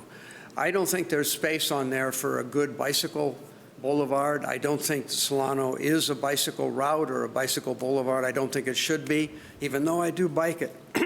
I think most of the people that come there are going to drive or they're going to walk, and that's what we should be optimizing. And that's why I like the plan. I like the plan the way it is. And I think it would be very good for the future of the city. Thank you. Thank you. Good evening. I'm Councilmember Sophie Hahn. I represent District 5 in Berkeley, and we are your neighboring nested district. And wanted first to update you on the success that we've had getting some funding for a companion study on the Berkeley side. We were able to get $300,000 allocated just a couple weeks ago for a study on the Berkeley side. Safety, of course, will be paramount, and agree with this speaker. Very sorry to hear that there was yet another car that drove into a business on Solano. That has happened to 2 businesses in Berkeley. So believe it or not, driving into businesses on Solano is not an uncommon issue. So safety, placemaking, supporting our businesses in our community, and streets to support the uses and the placemaking that the community will be determining. I appreciate that whatever is adopted tonight by your city council will have some flexibility. And so hopefully when the Berkeley process has moved forward and we are behind you, there will be, and we will have information about what my Berkeley constituents want, because I can't speak for them until we've consulted them. There will be the opportunity to do some adjusting so that we can knit these 2 Albany and Berkeley sides together as one continuum. I view our 2 communities as deeply enmeshed, not just our streets, which is sort of the coldest element, if I can just wrap up, but really more importantly, neighbors and neighborhoods, friendships, and relationships. And those are the things that I think are most important. I look forward to strengthening all of those as we try to catch up and partner with you. So thank you. Thank you for coming tonight. Councilmember Hahn, I hope you will stay for the PDA discussion as well. I must. Yeah, we need you. Aren't you telling other cities what to do? Hello, I'm Michael Hyde. I live on Ramona, about a half a block from Solano. A large part of the reason we moved to Albany is because of Solano. We love walking on it. I'm usually a pedestrian on Solano with my 1-year-old son, or my 2-year-old son now. He loves looking into shops, and I hope we don't lose sight of, my biggest fear as a parent is he's going to get taken out by a car coming around one of those turns when we're walking up and down the street. So I really hope we don't lose sight of that, and we, move forward with the parts that I don't think we disagree with. That being said, I love biking on Solano. I won't bring my son on it because I don't feel safe. I would love to be able to do that, but I like biking on it. I would love to bring him. If we could at least not make biking worse with the plan and leave open the possibility of making it better, perhaps way better where I could do that. I think that would be great. What I'm hearing is we don't really know what the trade-offs are, and I think it would be worth giving those trade-offs a chance so we can really understand what the pros and cons are. Thank you. Thank you. After Judy Kerr would be Carrie Schultz, Ken McCroskey, and Bart Grossman. Good evening, Council, and good evening, public neighbors. I'm Judy Kerr. I'm a 30-year resident of the San Gabriel neighborhood in Albany. I also serve as a commissioner on the Social and Economic Justice Commission with a particular interest and focus on diversity and inclusion. I'm a volunteer at the Albany Cares program. I'm a retired RN with 30 years experience working with children and adults with disabilities. I also ride a bike, and my name is on the 700 names claimed by the Albany Strollers and Rollers on their listserv. I count myself as a bicycle enthusiast, and yet I have had in my life 4 crashes. And in that experience of my bike crashes, I've done a little bit of research in terms of what makes us safer. So there are 2 primary focuses, which I've submitted in detail to you tonight. But primarily, what I'd like to bring to the council's attention, the public's attention, is there's 2 competing ideas here. One is safety, and one is comfort. When we draw stencils and stripes and color in a rainbow array of colors on our streets, we are increasing comfort. We have done nothing to increase safety. In order to increase safety on our streets, we need to separate with a barrier the traffic and the bikes. That's what we need to do. We don't have enough width, and we don't have enough parking on Solano to accomplish that. So we can paint any number of stripes uphill, downhill, and we can stencil forever, and we will increase comfort, but not safety. So that's the first point I'd like to make. The second point I want to draw particular attention to relates to the shifting demographics in the city. We're an aging population. All of us are losing our agility. And what we need to primarily focus on is the fact that Solano is a commercial district. It needs to have pedestrian access, and it needs for people with limited mobility not to feel frustrated or frightened when they cross the street. Thank you.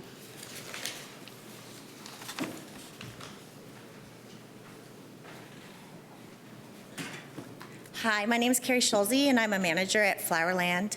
We did a study where we asked all of our customers. You guys have that, but what I wanted to say is that 50% of our Albany customers drove to Flowerland, and so even Albany needs the parking.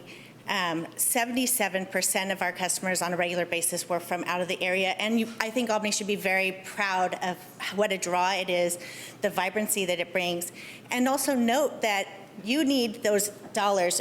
All night you've been talking about needing dollars, and so the dollars coming from the outside community shopping in your district should be very important to you, just like it's important to us as a business.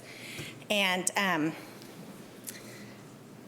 I don't know what else to say, really, other than the continued vibrancy of Solano should be important to everyone, including the bicyclists, because if there's nothing there to bike to, there's nothing there to bike to. You need to have vibrant businesses that have customers, whether you're coming on a bike, and once we all get there in our car, on our bike, we all become pedestrians. So pedestrians and the businesses should be the #1 priority, in my opinion. Thank you. Good evening, council members. My name is Bart Grossman. I'm the chair of the Social and Economic Justice Commission. And I've been active in a variety of ways in Albany over a 32-year period because I see Albany as a place where we've been able to find common ground and solve problems. Unlike some other cities, we generally are able to cooperate and find a way to meet all our needs. And I hope we'll do that with this as well.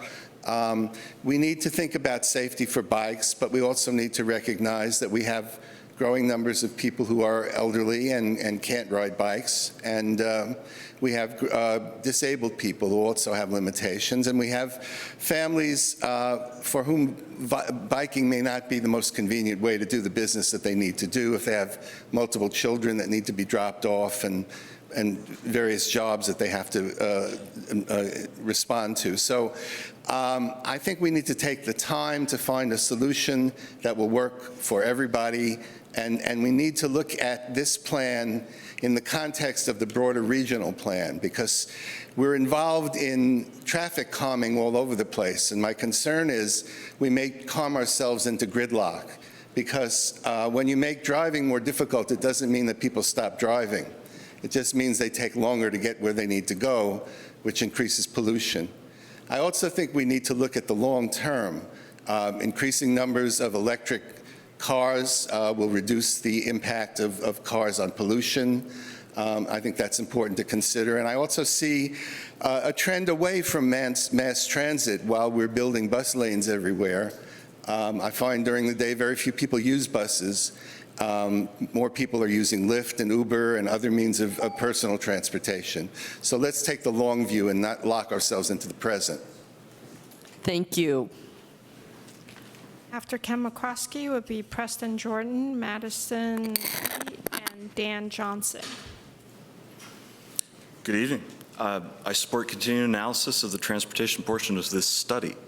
And I'd like to refute the last speaker that if you're worried about congestion, on-demand Uber and Lyft are not going to solve that problem. It's going to create more congestion. I really appreciate Flowerland coming up with some numbers for their customers. It's kind of instructive. It's generally thought that 85% of cyclists are unwilling to brave unprotected streets to get where they're going. They found that less than 15% of their customers were cyclists. That kind of fits with what we'd expect. That means that there are 85% of people who would be interested in cycling to Solano to make their purchases, perhaps cycle along Solano, who are not finding the space that they need to access those businesses by bike. Bicyclists do buy, this has been shown in study after study. There is no increased safety to pedestrians if you don't get cyclists and other micromobility vehicles like scooters off the sidewalks. The doors from businesses open right on the sidewalk. We need to protect everybody who comes to Solano, and we need to separate the uses. Why do people want to get to Solano by bike? Everything is there. They want to get along Solano, they want to get to Solano. There are 3 schools right on Solano within 1 block, and there are 6 schools located on or 1 block off of Solano along its length in Albany and Berkeley. I would appreciate council acting to fully evaluate front-end angle parking. Sorry, I wrote that wrong. To evaluate front-out angle parking in the coming months and to coordinate with a revised ATP and Berkeley study. And I say create a world-class complete street on Solano with safety protections for all users now. Thank you. Thank you. Good evening, Council. As a member of the Traffic and Safety Commission, I tried to come up with an alternative that I felt struck a compromise.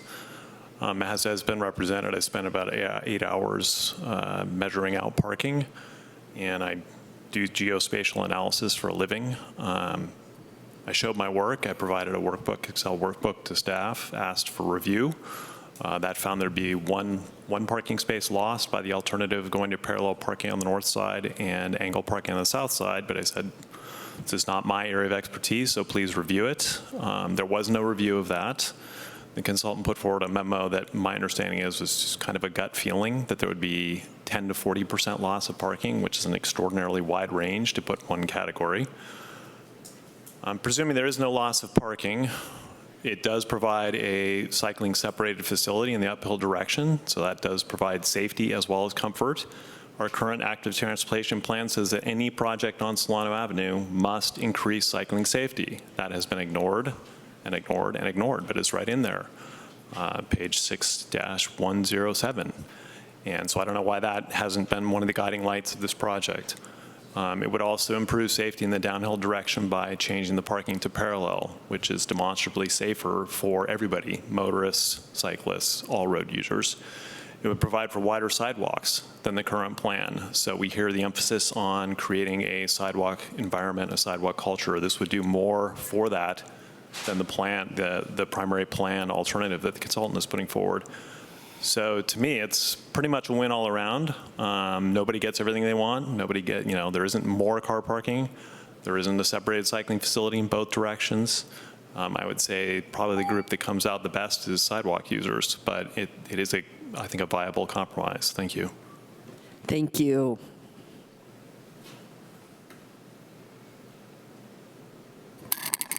Good evening, council members. My name is Madison Lee.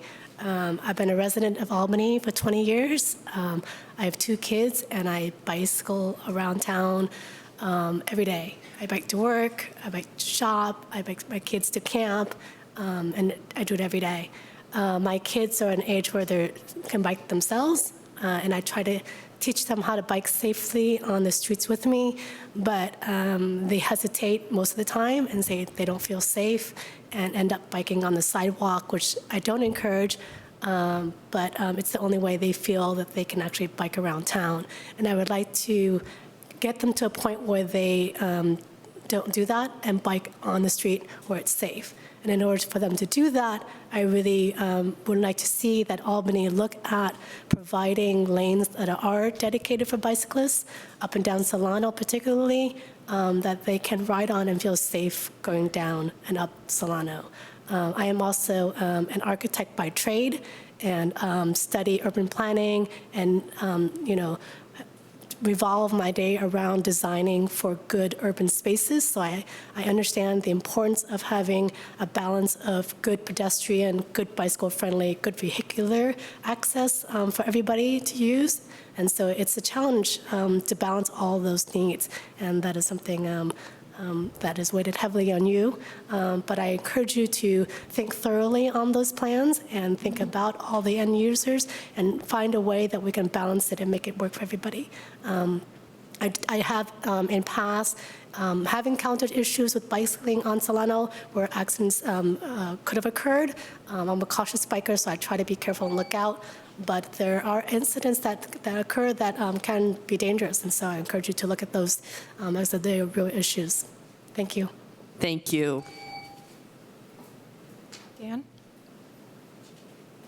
Do we have any other? Dan Johnson?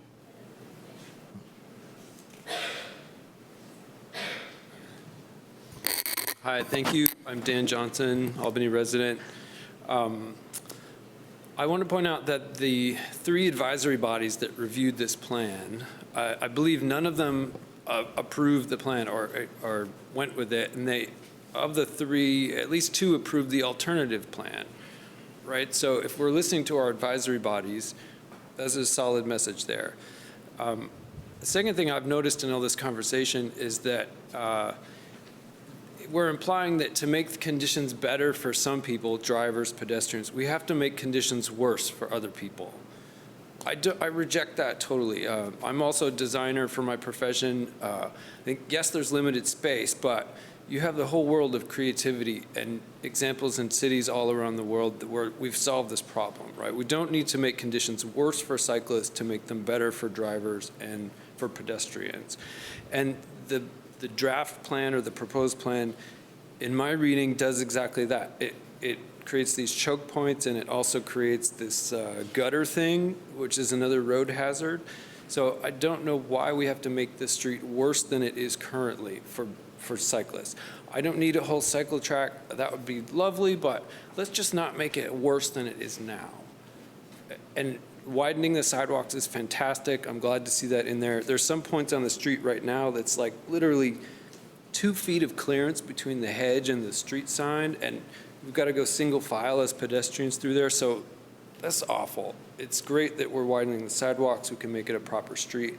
We don't need to make things worse for another party, and the alternative plan seemed to provide the only thing I've seen that actually solves some of the problems and issues that we're having. So those are my comments. Thanks a lot. Thank you. Okay, we don't have any more cards. Do we have any more people wanting to comment tonight? Seeing none, I will bring it back to council. And I think I will try kicking this off. We've got 19 elements listed in the staff report, and we're not going to try to go through them one by one. We would. Well, hear. we've put the content on the screen, and I think what we're looking for in terms of direction, because some of what is included in this, I think, hasn't really come up in previous discussions, some of the more innocuous topics of street furniture and that sort of thing. But we can go through these just one item at a time. So the first item is the expanded bulb outs at intersections. And in terms of pros, we already have that infrastructure on Lower Solano. It does have the effect of slowing vehicle traffic by narrowing lanes. It slows vehicles turning on Solano from side streets and improves pedestrian. And we're not going to do this. We're not going to do 19 subjects one by one and read the slides. We just, it's not realistic in terms of time. I'm sorry. I understand, but that would be, we would need a couple of hours at least just to work our way through the 19, I'm afraid. What I'm going to propose as an alternative is that we identify, that the members of the council each identify their most crucial issues with regard to the plan and what they would, what they think that we need to, essentially what is going to need additional work, whether through an ATP or changes to the plan. But I'd like to hear what people's key issues are. I kind of have a different perspective because I approach this sort of that way, and I think we could quickly, I don't think we need to read all of this, but I'd like to go through them all 19 and get the ones that we all agree with, whether we all agree, yes, we want that, or no, we don't want that, and get that out of the way so we can spend most of our time on the ones that we don't have agreement on. Is that possible to do? I'll defer to the mayor.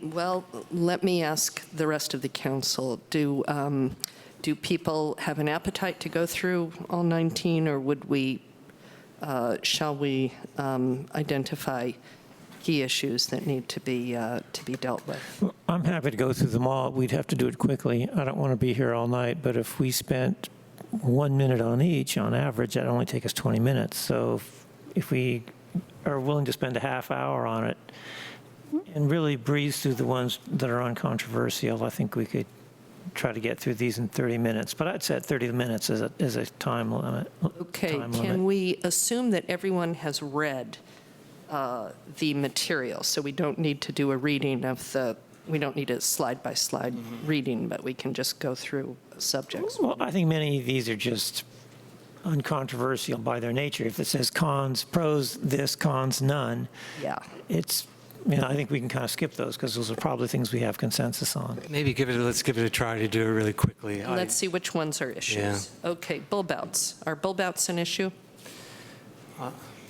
Yeah, I think so. It's not a huge issue, but I'd like to. Yeah, I'd like to spend more time discuss on it. bulb outs. Okay, high visibility crosswalks. I just need to say, I'm sorry, what are we? Coming back, I think we're coming We back to agreed that bulb outs are an issue we're going to come back to. Oh, that they're an issue we have to discuss. Yes. We already decided about bulb outs. We're looking at high visibility crosswalks. Okay, we're going to come back to bulb We're going to outs. talk about whether we're going to talk later about each of Yes, these. yes, we're going to see if there Okay. are ones that we can take off the Oh, table. hold on. Let me give me a second, then let me get my mind around this. Okay. All right, go ahead. Okay, does anyone else have an issue with high visibility crosswalks? No, that's not. Okay. No. go with that? No issue. No issue. So we'll come back to one. We won't come back to two. Okay, bus stop consolidation? It's really not our issue. It's up to AC Transit, so I don't have anything to say about it. Yeah, this is AC. yeah, Transit's gotta come call, back. I presume. Looks like we have agreement. Well, wait. We have to go quickly. We have to not stampede through this. Yes, it is their issue. We can make a recommendation, and I think one of the things that we're looking at is people taking the bus and making sure that it's accessible to people, all people, even including those with mobility issues. The further apart they are, the less people are going to take the bus. So I think we can perhaps make a recommendation, if we all agree, that we would like them to be as close as AC Transit would allow. So we want to put 3 on our list or not? I think that's bringing in relationships with AC Transit that are not within the purview of this plan. It's I would disagree. I have similar issues to the vice mayor, so I'd want to talk about that. okay, so we'll make that a yes. That's one we have to come back to. Pedestrian refuge islands. No, I think we should take them out. Maybe we have consensus we should take them out. Yeah. I thought we were going to do that before. We have a lot of people opposing them. I personally have some liking for them, but I also realize there are maintenance and mobility issues. So everyone is in agreement. We do not want pedestrian islands. Okay. Streetlights? Yep. Not controversial. Non-controversial. Bicycle and pedestrian activated flashing beacons at the Solano and Curtis and Solano and Peralta. Well, I have a question of staff on this one, so it might or might not be controversial. Okay. So let's say we got to come back to it. Okay. Come back. Okay, so one-way eastbound bicycle facility on Solano Avenue. Let's come back to it. Back. Definitely. Okay, two-way bicycle facility. Let's come back. Solano, come back.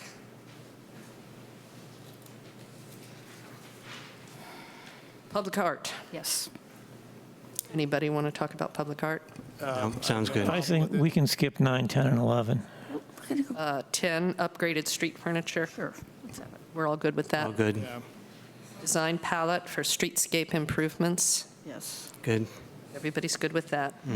Back-in angle parking demonstration project. Come back to it. Come back. Back to it. Proposed flex parking space. Let's come back to Come that. back. Proposed loading and unloading zones. Come back to it. Key route and Solano intersection realignment. Let's do it. Oh, Are we all yeses on that? yes, I'm a yes on that. Tacoma and Solano intersection realignment. I think we should do it. I'm wondering if we need to wait for Berkeley to, since some of the streets are Berkeley streets, if we want to have them part of the conversation. We certainly should. Councilmember but Hahn do is we want- somewhat nodding. But is there a desire to take that out of this study? For it? I don't think we have to discuss it tonight Okay. So leave it- any more leave it than what in. you've said. Yeah, So leave it in, but yeah. Okay, stormwater management, proposed rain gardens. sure. Is everyone good with those? I'm pro on that. Valley gutters between travel lane and parking area. I'd like to learn more about those. Yeah, come back to that. And paving materials and parking area pavers, demarcating pedestrian areas and vehicle zones. I like that. I do think we need to be conscious of accessibility issues and not making tripping hazards. But otherwise, I'd like to keep it in. I don't think we need to discuss it tonight. We I don't, mean, I think generally in favor. It's Sorry, I didn't quite hear. We do or don't need to discuss? No, we don't need to discuss. Do not? Okay, yeah, I'm in favor as well. Okay. And all right. So which items can we? we need to talk about bulb outs. We need to talk about bus stop consolidation. We are dropping pedestrian refuge islands. Nick has a question about the bicycle and pedestrian activated flashing beacons. We need to talk about bicycle facilities, both one-way or two-way. We need to talk about a back-in angle parking demonstration project and proposed flex parking and loading zones.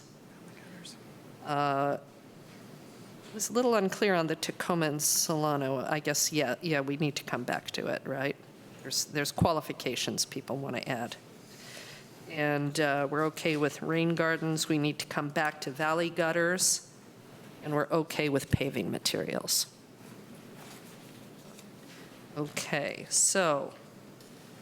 bulb outs. We have them on Lower Solano. Do we want to have them on Middle Solano? So I have a question about the ones on Western Solano. One of the concerns seems to be bicycles. Have they proven to be a problem for bicycles on Lower Solano? Do we have any data on that? We don't have any data on that. I have heard the criticism from bicyclists about that, but not during this process. I've heard it previously, but not during this process. And I could say, and there's a couple of mitigations you can have for that. One, you can do paint and reflective paint so the bicyclists can see it, or you can make them, instead of the 90-degree curb, you can ramp it up so that if a bicyclist does go over it. So I think that I think they seem to curb bulb outs seem to be everywhere, and the mitigations I think are enough to alleviate the bicycle concerns. Yeah, and the study had interesting thoughts about doing temporary installations and seeing how well they worked. I thought that was, I'm very supportive of that kind of approach. I liked that. That was something in the plan I liked very much. I have a question. At one point, there were bulb outs planned for Curtis and Sonoma next to the Marin School. This was going to allow kids to cross those streets, which can be pretty busy. They went into a plan. The plans were approved. The fire department eventually came along, as my understanding, looked at them and said, no, we can't get our rigs around these corners. Have any of these things ever been run by the fire department? So we've had multiple conversations with the fire department regarding the draft study, and it's the general consensus that if this were to be included and this were to be part of a future project that would go through an engineering design process, the fire department would be actively engaged with the design consultants to make sure that the turning radiuses work.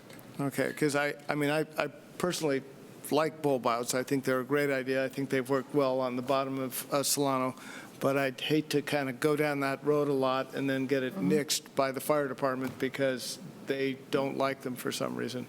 Or goods transportation, goods movement.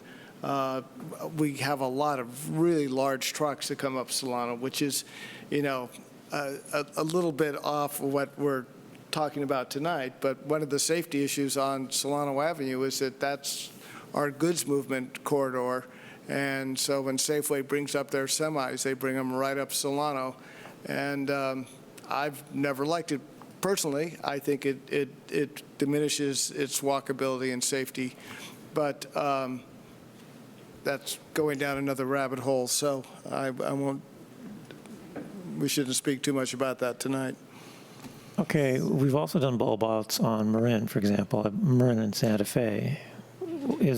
What's been the thought and the experience on the bulb outs on Marin? As far as bicycles hitting them or trucks hitting them?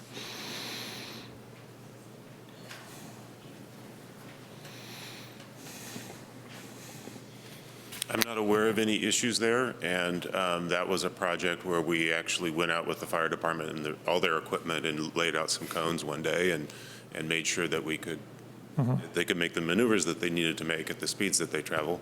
And we did make some adjustments to accommodate that. I'm not aware of any collisions that have occurred at those intersections since the Well, to me, I think the bulb outs are interesting because the bulb outs are a case where there really is a trade-off between pedestrian safety and bicycle safety. And there's an issue with cars, too. If you walk down Solano Avenue downhill, where some of those bulb outs are, you can see a lot of black tire marks on those bulb outs because cars are obviously hitting them with their tires. Just a thought. I don't think that's a showstopper. The bigger the bulb outs get, the narrower the space is on the street and the easier it is for pedestrians, especially pedestrians who have limited mobility, to get across the street. That's the point. But you also create a pinch point there that makes it more difficult for bicyclists especially. Yeah, it's nice if you want to smooth out the curb a little bit so you can bunny hop over the curb if you need to, but if there's somebody standing there, it doesn't do you a lot of good. This just has to be finessed, that's all. You talk to the fire department, you look whatever the standards are, but that's a case where there's just a trade-off, and I think the trade-off is inexorable. You just have to deal with it. You can't make everybody happy in a case like that. So you have to decide what's more important. I tend to think pedestrian safety is more important. But I'd like to suggest that we leave it in and work the details out in the actual plan, the design. Which is actually what the study itself says. Right. So Yeah, let's keep that. Bus stop consolidation. So I agree with the Vice Mayor's comments. I'm not sure it's the right thing to do. You can always use the argument that, there's fewer people riding the buses, therefore we can get rid of the stops, but then that brings you into a bad cycle of making the buses obsolete if they're unusable, if there's not enough stops, if they don't come frequently enough. So I'd rather keep them, or at least keep them as reserve spaces where we could use them for some other purpose, but bring them back as bus stops. Or I don't know, maybe I'd like to work that out later. I don't feel like it's a good idea to eliminate the bus stops completely now.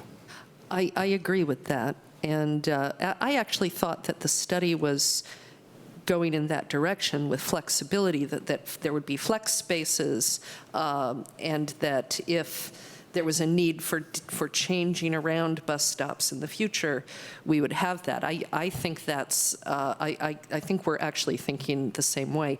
The one thing that I would suggest we think about, it doesn't have to be in this study or any plan, but what about long-term bicycle parking for bus riders? Like we have wonderful bike parking at North Berkeley BART, but you have to go park at a BART station to have great bike parking to get on a bus in much of our area. So, I think we should be thinking about the interaction of buses and bikes as well. In fact, up at the top of Solano, there is a bike shelter, bike racks with a shelter on top. I believe that was funded because AC Transit was interested in getting more long-term parking at bus stops. So that's something to note. I think there is interest in that idea. Yes. there's not much, that's where the professor hangs out, because I've never seen more than one bicycle there in all the years that's been there. But if there were lockers, the BART lockers are wildly popular. People feel much more comfortable putting their bike into a sheltered locker. You see it all over in Europe. It's And I use those almost every day. They're great. If you're going to be parked all day, you want to have some place. But in any case, I think the study meets the key issue here is the flexibility, and I think that the study goes in that direction with the parking. Well, I wasn't quite sure about that, because the study does call for flex spaces, and it calls for putting motor vehicle parking where the bus stops were. Is it both? Is there increased parking because we've eliminated the bus stops and there's room for flex spaces, or the flex spaces are only a result of the removal of the bus stops? Let me ask this. Is anybody on this council in favor of either increasing or decreasing parking? Does anybody feel strongly that we need more parking spots or that we need fewer parking spots? I have an opinion, but the opinion about parking is that it's going to change.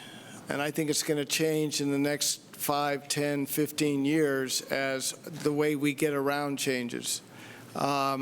It was brought up, this whole idea that Uber and Lyft seem to be growing, and it may be that there'll be less personal car travel and more of that kind of travel. Bicycling might also increase. Scooters are talked about from time to time. The bottom line for me, and it's hard to blend this into this kind of conversation, is that we need to have flexibility. Whatever we're doing in terms of infrastructure, may change over the years. And not to bring up the next item on the agenda, but the next item on the agenda is going to talk about PDAs and how we're going to increase housing in Albany. It's going to be more density, and in most cities where you get more density, you have fewer cars. But so that's my hit on parking. If we have the parking we have now, give or take a few places, I can live with that. But I think we have to be thinking that we may not always need that parking. Right. And we may have to change it. And I'd like to see in this report something written in that says, before we actually build something, we take some parking surveys, how much of it is being used. And every once in a while, we'll take another parking survey, and if we don't need it, we do something else with that. Because I think over time, cars are going to become endangered species, and it's going to hurt certain businesses. Flowerland would be the prime example. I think it's one of the coolest things we have on Solano Avenue, and it's probably that and Safeway may be the two most stores that need the most transport, because the things that they sell, either in quantity or the items, are things that need automobiles. But I don't know that's true of a lot of the other places. Here's what I'm getting at, though, is that when we add parking, once you add a space, somebody falls in love with it. It's really hard to add and subtract space. That doesn't work well. I would suggest that we think about a kind of policy direction that parking not be increased, and that these flex spaces that we might create because we are letting go of a bus stop, that we look at alternatives like bike parking, whether it's a bike corral or lockers or whatever it may be, that we look at alternatives and not that we don't create more parking, but we don't take away parking. And I think part of it is where it is. If they move a bus stop, depending on where the bus stop is, also sort of drives what needs to be there. If you put a bike locker where there's no bus stop, you haven't really solved the problem. Right. Madam Mayor, if you'd like, we have Robert Del Rosario here. He could add some clarification. I think we also have our one of our principal authors of the study, and I'd like to call her to the podium on this question. Well, I just wanted to clarify, and Robert, you can shake your head no if I'm misconstruing it, but the thought behind the consolidation of the bus stops along Solano Avenue is that a couple of the stops are considered go stops because there's so few people boarding or lighting those, and so consolidating them is actually in service to transit passengers because it improves reliability and service along Solano Avenue. So that's sort of the genesis for why that AC Transit is moving forward with that. What you do with those spaces once there's no longer bus stops there, I think it's really about what's the highest and best use along that curbside, and there's a lot of answers for that, right? And this city already has a parking occupancy study that can answer those questions. And I think that that's true for curbside use along the entire length of Solano Avenue, is that those flex spaces could go anywhere. It's not, it doesn't have to be codified that that's taken over by parking, right? And to your point, when you add a parking space, it is extremely hard to take it away. So I would just encourage that if you're thinking about how to retain flexibility along the curbside, really understanding the data in that report, understanding the land use along the frontage there, and then thinking about how you can really design that curbside frontage so that it optimizes all the uses that are there. Yeah. Does that help clarify? Yes, very much, Okay. very much. That's excellent. Robert, did you want to comment on this part of the discussion?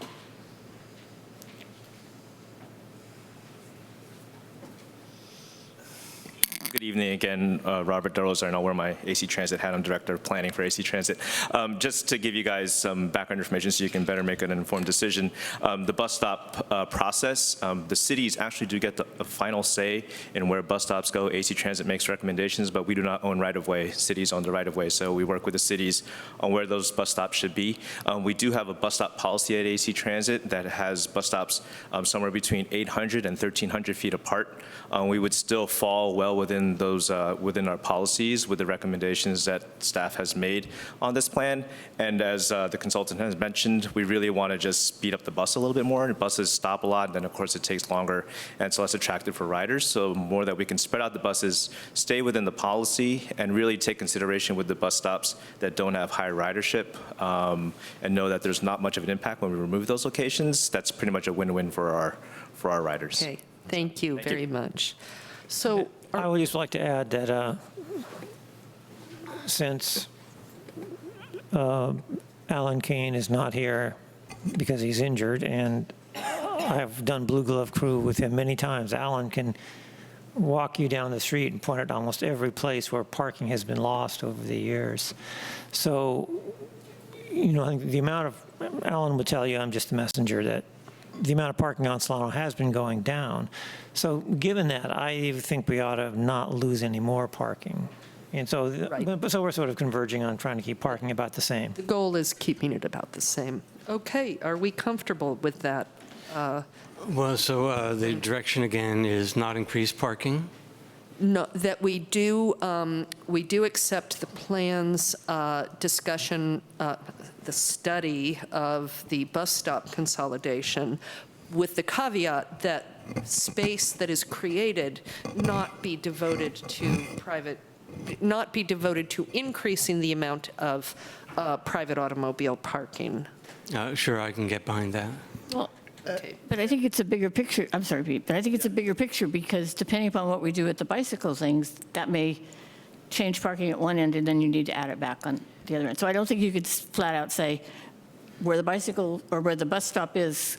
Right. We have to look at the It may total be numbers. that there are particular cases where we want to turn a flex space into private automobile parking because we're going to do away with private automobile parking in some other space not too far away. But the goal is to keep it essentially the same. And you know, different types of businesses have different parking intensities, and that has to be. But I would like my question of staff answered about the flex space. I thought the flex space was an addition to the space that we gained from the loss of the bus stops. I thought those were two different things. So the flex space is gained by, and I may defer to Brooke on this, but with kind of restriping and looking at the curbs, so you do get these sort of these flex spaces that can be allocated in any number of different ways. They're not exclusively from the vacation of the bus stops that are proposed to go away. And in fact, I just want to clarify for the council, I believe there are 3 bus stops in total that are proposed to go away. 2 of those bus stops would not affect the parking because they're currently on a bulb out, so it wouldn't change the on-street parking. Only one of those bus stops would have the potential to increase on-street parking, but I think with this recommendation, that's pretty easy to incorporate into the study. So I guess what the proposal in front of us is go along with the plan, but also with this or with the thing as a whole, that the net parking, the goal is neither to increase nor decrease as part of, as we, at this stage of our planning. I'm okay with that. Okay. And there was something else that I had mentioned at the last meeting. Maybe this is too tangential to what we're talking about, but I would love to see the idea that some of these parking spaces should have electric charging stations, as many as possible, I would say. Yes. And 2, that somewhere along the line, we will be talking about paid parking. And that doesn't come up in this. There's no pictures of meters or those things that you put your credit card in and get a little tag. But at some point, we probably will be doing that here, especially if we are going to be managing parking as part of other goals in housing and things. So I would love to see that in the report. Just a reality check. We're still going to maintain some restrictions on how long people can park, 30 minutes, 60 minutes, 90 minutes. There will still be time restrictions. It's not worth putting charging stations for electric vehicles if they're only going to be there for 30 minutes or an hour. It just doesn't, it wouldn't work out. I disagree with that. I own a plug-in vehicle and I use every opportunity to plug in I am attracted by retail that has plug-in available. And Give me some examples on Solano. What's that? Give me some examples on Solano. I don't drive to places on Solano typically. I think we have enough issues in this study. Parking management is crucially important, and as we do become more dense and we talk about PDAs and building housing, these are hugely important issues, as is electric charging. But I don't think that we need to make decisions on those issues to decide whether we're going to end up accepting this study. We'll consider it. So, Nick, would you like to ask your question about bicycle and pedestrian activated flashing beacons? Yes, so I heard that this is actually not a facility for bicyclists, but only a facility for pedestrians. That according to the Motor Vehicle Code, traffic must stop for pedestrians for these, what's the RFB or whatever the acronym is, but not for bicyclists,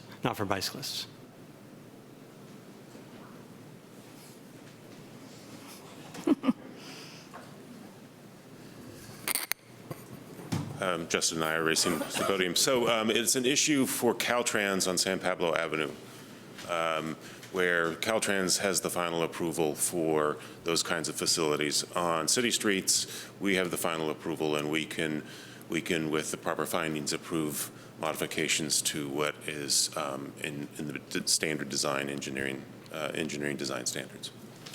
Yes, when I'm talking about the Motor Vehicle Code, I don't believe that provides, there's any protection provided for bicyclists when there's an RFB installed. So some of our peer cities have been pushing this as close as possible to using it for a bicycle facility, but you're correct. Currently, it would be for a bicycle to dismount and walk across as you design it. In practical use, cyclists don't always dismount and use it. There was an element in the design that was beyond just the flashing beacon. So there was some design elements that included better, safer bicycle crossing outside of just the beacon that was highlighted in the report. But there was other crossing elements looked at in the plan. Yeah, thank you. I think it's important to understand that distinction. Justin, can you, well, go ahead. May I just add a note that we just attended the national committee who's reviewing this particular traffic control device, and they're making movement to incorporate bicyclists into the device. And it's something that we recommend, and it's going to be going into national guidance. It's also under review right now as a standard traffic control device along bicycle routes and within networks. So I think that within this study, we could certainly put a caveat in about where that is in the process, but I wouldn't preclude it because it's moving forward through those channels. I think that's a good point, and Justin also made the point that people will likely stop for bicyclists in this case as well, but it's not a legal protection. There's a good example on Fairmont Street by the BART station. In fact, and there's one up on the next street up, Central, on the north side of the station. There is such a beacon where the bike trail crosses, and cyclists zoom through there so quickly, even if you see the little yellow lights flashing, because the way the concrete pillars are, you really can't see them coming. And, cyclists who drive through that intersection are kind of rolling the dice. It works better for pedestrians because they are traveling at a much slower speed, and I think it's very effective on Central to the north of the BART station because it's a little more open there, and you can see people coming. And so in general, I think they're a great idea.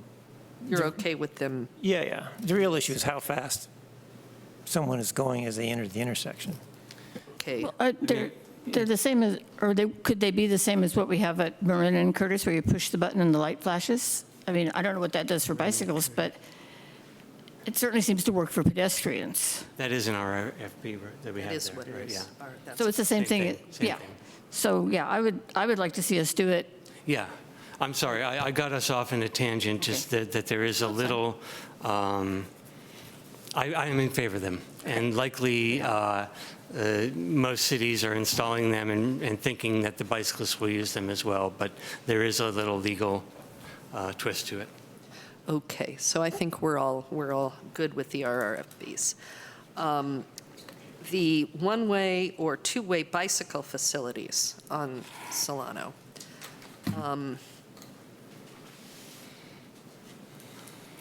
You know, my sense is that this is a much bigger issue than this study really embraces.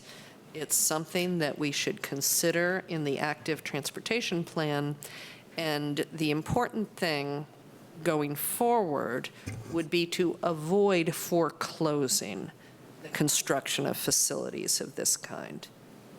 That would be my suggestion with this. I don't think I understand what you mean by foreclosing. Building structures, well, and we'll come to the stormwater structure, but avoiding construction that, such as the pedestrian islands, that could make it impossible to do a one-way or a two-way bicycle facility. Right. So right. I mean, I understand what you're saying, and I agree with it. Is everybody okay with that? Mm-hmm. Okay. Yeah, in fact, I'm trying to picture in my mind what we might do, you know, in terms of low-hanging fruit for changing Solano that would be prohibitive down the road if we did want to do cycling lanes. I mean, I don't think but in general, yeah, keeping our options open is reasonable. I think it makes sense. Okay, back in angled parking demonstration project. Just so people know, I've done a little work on this. When I first heard about it, I thought, you'll never get businesses to go along with it. They're going to hate it, that they will fight. And it turns out that's not really necessarily true. There's at least one spot that I've located where we have businesses that are happy to give it, you know, to have a pilot. So I have kind of turned around on that. I don't want to spend a lot of money on it, and at the same time, I think it needs to go for quite a while in order to have any validity. And I think it's very important in any pilot that we establish some standards. What's success, what's failure, what are the metrics, et cetera. But I'm in favor of keeping a demo in the plan, in the study and whatever, and that we eventually plan that. You know, my feeling is if people want to conduct this experiment, they can go to the El Cerrito Recycling Center because they have back and angle parking there. And I think you'll see pretty quickly it's pretty dicey and it doesn't work very well, especially if it's dark or rainy, because that's the last time I tried to park there. And just, you know, coincidentally, when I went up to Sacramento last week, for some reason, they had changed the parking lots, and the parking lots are either monthly only or by reservation, so I couldn't park anywhere, and I had to drive around frantically to try to find a parking space, and lo and behold, in Sacramento, on 11th Street between F and G, I stumbled upon some back-end parking spaces, and it was a mess. And my personal feeling is it's not going to work. If you want to do some little demonstration, that's fine. But I think the possibility of this ever being a part of Solano, and in other words, if there being 20 or 30 or 40 back-end parking spaces, or switching all the spaces to back-end parking, isn't going to fly. So, you know, I think it's a waste of money. It's probably not a big waste of money. But if you want to do it, fine. Is everybody okay with that? I'm okay with that. I just want to point out that I believe that the blocks between Key Route and Pomona and Ramona would be perfect locations because they're very they're not parked up. There's usually empty spaces there, and so it would have the least impact, Can you I say feel, those in the again? street. What's that? Can you say them again, please? Sure, between Key Route and Pomona and Ramona. So how are we going to monitor these? Are we going to install traffic cameras and monitor them I or think something? we'll cross that bridge when we come to it. Yeah, I The think idea here is that we keep it in the study. your call for good metrics for it, I think, is wise. Good metrics, Yeah. and I'm going to say consensus. I really don't want to cram this down on a small business that thinks it's going to damage them. I think that we should be working with people and getting them on board and do it in places where the businesses themselves say, yeah, that's worth trying. I don't think that ought to be a criteria. I mean, from what I understand, there's not universal dislike of these at all among the businesses. I do not have that understanding, and I think we ought to use science and data as to whether we do this or not. It is safer. It is safer for all modes. It's been proven. And let me just end with saying that I want to read back. Is this, no, we're not, can you bring up the? We have consensus on this, right? I'm not proposing that consensus, that agreement by the business people be a criterion. I'm just saying that would be my personal take on it. I would want to do it in front of cooperating businesses. The demonstration, you mean? Yeah. Okay, I'm sorry, I misunderstood. I thought you were saying in general whether we do it or not. But in terms of what's written here, I just want to say that we should use scientific studies. I don't think the popularity or comfort are objective criteria that staff and council ought to use in gauging the safety effectiveness of this treatment. So I have a little bit of a problem of the statement here, which talks about comfort and popularity. But this isn't study language. This is just, this is. I understand, but I think it's an important note. Well, Yeah, go ahead. sorry, I interrupted both of you. No. I'm okay with doing a demonstration project, but before we do it, I would like council to have the parameters of where we're doing it, how long we're going to do it, how much it's going to cost us, how we're measuring success and failure. And then my other question is about, I'd like to know where it's done in a street that's comparable to Solano. What I'm seeing when I look online, I see one-way streets, I see streets with not another car in sight. I'm sure there's places closer to Solano, but I just haven't found them yet. Sacramento's threshold, if it's over 3,000 or 4,000 average daily travelers, they don't do it. Do we know what Solano's ADT is? Do we have any idea? It's above that. So I think before we jump in and spend a whole lot of money, let's try to figure out what other cities are doing and what's their criteria.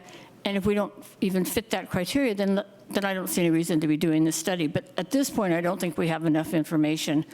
I agree with you. And all that this is doing is keeping it in as a conceptual, part of a concept of this study that we will come back to. We're not taking it out of the study or taking it off the table. It seems like it's a bit of a timing issue, though, because it seems to me we kind of want to do the study sooner rather than later so we know when we're actually looking at the plan if we're going to do it or not. Well, I'm not sure I understand. Well, if we're trying to design the street and we don't know if we're doing back-end angle parking or we're doing cycle tracks, or it seems like it's hard to design further unless we know what we're trying to accomplish. Well, there's lots of great things here that we want to facilitate and send forward. We're going to avoid doing things that hem us in because things are changing very quickly in mobility right now. So the theme, and one of the things I really love about the study is that it seems like there's a lot of flexibility, a lot of piloting, a lot of, just really figuring these out as we go along. And I think the back-end angled parking is one of those things that we would pilot, we would test it, we would see how people reacted to it. We're not going to move forward on the assumption that if it works, we're going to back in all up and down Solano. You know, I think everyone realistically understands that is a long way off, that probably we'd need to have a few places and people get used to it and more turnover in the fleet, so everybody has a backup camera, blah, blah, blah. We're just not taking it off the table. Yeah, my understanding is that from what staff says is we're going to restart, and so, you know, the drawings are not necessarily any drawings that we're going to build to. So I would think that we would do that study before we get to the next set of alternative drawings. That's what I'm saying. Yeah, that's all I'm saying. Yeah. We need to do the study at the front end of the next steps rather than the back end. Yeah. But there's lots of things that we can do. Oh, yeah. In the meantime. Okay. So we've got, I think we've already talked about proposed flex parking spaces. Do we need any more discussion of that? Okay. No, just a point of clarification. I think we skipped over two-way bicycle facilities, but I think we grouped the one-way and the two-way together. Okay, got it. Yeah. Okay, loading zones. Do we have concerns about loading zones? Well, my only concern is that we want to be careful we're not pushing the big truck traffic off of Solano onto the side streets, which I believe at one point in the plan, those loading zones were on like Stanage or I think it was on Keynes, it goes the wrong way, but some of those smaller streets, and then that seems to be a problem. If we don't want the trucks to go down those streets, we don't want to put the loading zones on those streets. So I think we just need to look at it. Yeah, there's a big loading zone next to the Y on Keynes. Right, and that business is now gone. Yeah. So that's, you know, something to think about. Yeah, okay. Well, one thing I Do we don't. need to do anything with this right now? Well, one thing I just don't understand, if you could bring that one up as well, the loading. There we go. Oh, yeah. Space not available for regular motor vehicle parking or green infrastructure. I think what often happens with loading zones is they turn into vehicle parking during certain hours. So just a little subtlety there. Mm-hmm. Yeah, that's all. Okay. The next thing we need to talk about is Tacoma and Solano.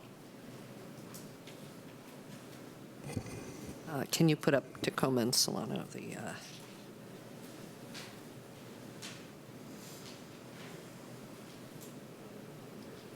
And this is one that may, in any case, require us to wait for Berkeley because it is integrally connected with Berkeley's issues. Mm-hmm. So I'm not sure that we even... Well, I think we can say we're interested in it. Yes. Yeah. Let's keep it in, I say we keep it in the study with the understanding that we see how Berkeley handles it.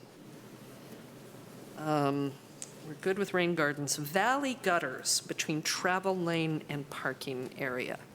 Just to, before you dive into that, I wanted to have Brooke speak to that issue. She sent an email earlier today with some clarifying information that would be beneficial to the council. It's a little bit different than what was explained to you at your May 20th meeting. So with that, good. I'd like to hear that. Turn it over to Brooke. All right, introduction to valley gutters. So at the last council meeting, you asked some questions, and I just wanted to clarify around their design purpose and the pros and cons of them. So when we're thinking about valley gutters, they're really delineating sort of the back end of the parking stall next to the travel lane. It's not where a vehicle or a bicyclist or a truck or a bus would travel. It delineates those. And one of the pros of that is that it helps focus where the roadway is and sort of visually narrow it. And it also, if you, at some point on many main streets, use different paving styles, then that'll also delineate the paving style where a parking aisle or flex space might be versus the roadway. It also serves as a stormwater management feature because it funnels water or channels water that would otherwise be along the curb into the valley gutter itself. They're always paired with curb extensions, and the benefit of that is that then the water goes around the curb extension. You don't have to build new stormwater management features that go through the curb extension. Does that make sense? What's a curb extension? A bulb out. Oh, okay. Yeah, yeah. It goes around Exactly, yeah. So if one of the greatest costs when you're increasing bulb outs at the intersection is drainage, and so that is a feature that gets away from that, so you have more flexibility there. The other thing is that for people that are stepping out of their cars or flex space or bike racks or whatever it might be to get to the curb, that you're not stepping over a huge puddle where the drainage can pool sometimes because it's away from the sidewalk. There was a question about whether that would impact cyclist safety, and when designed and installed appropriately, then there's not that kind of issue, that the slope is very slight. It's like 2%, and it would not be within the cyclist's path of travel there. So that's not something that we have encountered as an issue. But at the edge of the roadway, you have to change the crowning, right? That is the con, is that, and that's something that you'd want to consider in subsequent design phases, is, to include that kind of feature would require regrading the roadway, and that's a question about whether that would happen as part of a subsequent design phase regardless. So my recommendation, I don't know if that's kosher for me to make one, would be if you feel comfortable about the features of it, keeping it in this study as is, and that it would be studied as part of a subsequent design phase. But it's really an urban design and stormwater management feature, and not a whole lot more than that. So I have a question. If it directs the water around the bulb out, and the bulb out has a curb cut for wheelchairs or anybody, when you step off the curb cut, are you stepping into the water that's going by? Well, it would be, that's a good question. I think it would be managed the same way that, like, when it's along the curb, it would go, but there would be the valley in front of the curb extension. I don't know the exact design detail on that, but I can provide more information if you'd like. Because it seems like if the water's there and it's relatively flat, you're just stepping into a puddle of water, or you're stepping into the moving water. Yeah, I don't believe that that's how it's designed around the crosswalk. I'm personally not a valley gutter expert. These are my engineering staff that provided me with these details, but I can provide that if that would be helpful. Okay, that would help, I think. Stormwater is kind of your classic design level challenge. Yeah. That's one of your key design level challenges. How do people feel about this? Can we? I would say this seems like, if it's not going to interfere with cycling, I would say, why wouldn't we do it? If it helps in getting the water off the streets or more flow. It didn't happen so much this last winter, but we have certainly had a number of winters where we have these kind of major rain conditions, and certain parts and certain streets get flooded. If this helps alleviate that, why not? Yeah, I mean, if it doesn't interfere with cycling, yes, absolutely. But it seems like we need more information, and that will come later. Okay, so I'm going to go through some of this. No pedestrian refuge islands. That's off the table. The bicycle facilities is an issue that we will come back to in the context of the active transportation plan, with a principle in the meantime that we seek neither to increase nor decrease vehicle parking, and we seek to maintain flexibility so that we are not precluding bicycle facilities that may come along in future plans. Back in angle parking demonstration project stays in. And that's it. Can I just? Are we comfortable with this? Can I say one thing about the bicycle thing? As this is being looked at through the ATP, I think it's important to look about the parking and what what each one of those means for parking, because I think that's kind of been skipped over. Yeah. I mean, you kind of mentioned it, but I think it should be real clear that that's part of, the information we're going to get says exactly how many spaces come or go. Right, and when we don't know whether bicycle facilities, one way or the other way, or whatever it may be, are going to cost parking spaces. And we don't know, I mean, my impression is that use is changing very quickly. And by the time, I don't know how long it's going to take to do the ATP, things could be changing even as we're doing it. So, but I think that is an issue for the future. For now, we're trying neither to increase nor decrease parking, and we're trying to maintain the option of bicycle facilities should we decide in the future to incorporate them in the ATP. Is that for everyone? Well, so that's not how I would, I mean, yes and no. And so don't want to be necessarily just constrained with this framework for discussing tonight. I wanted to go over a few things, and so you kind of keyed one of them off, which is that what's being asked for is an increase in safety for all modes.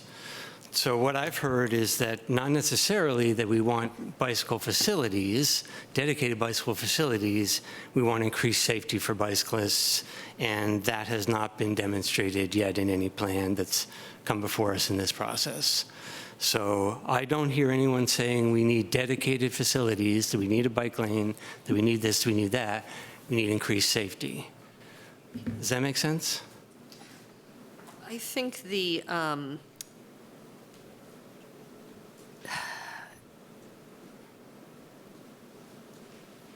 yeah.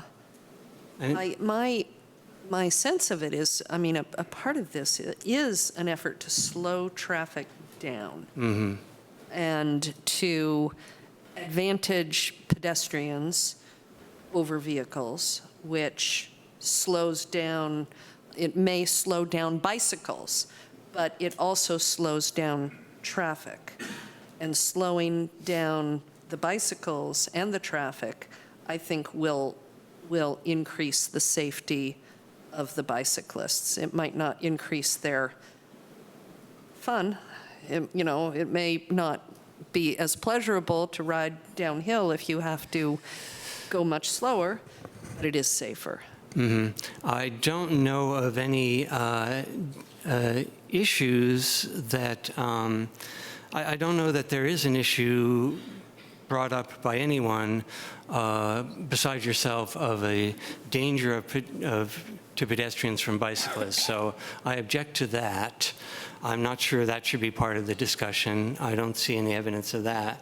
I'm not bringing that in. I'm just talking about, and by the way, I do agree with you. I think it may be simply perceptual that pedestrians feel threatened by bicyclists in situations where bicyclists see no danger at all. And, you have to look at the specific situations. So you mean what I am saying is if you slow everybody down, you are benefiting bicycle safety. So just like when a pedestrian wants to stop off and they see a motor vehicle coming and unsure whether that motor vehicle is going to stop, it's the same with the bicyclist. They don't know if the bicyclist is going to stop.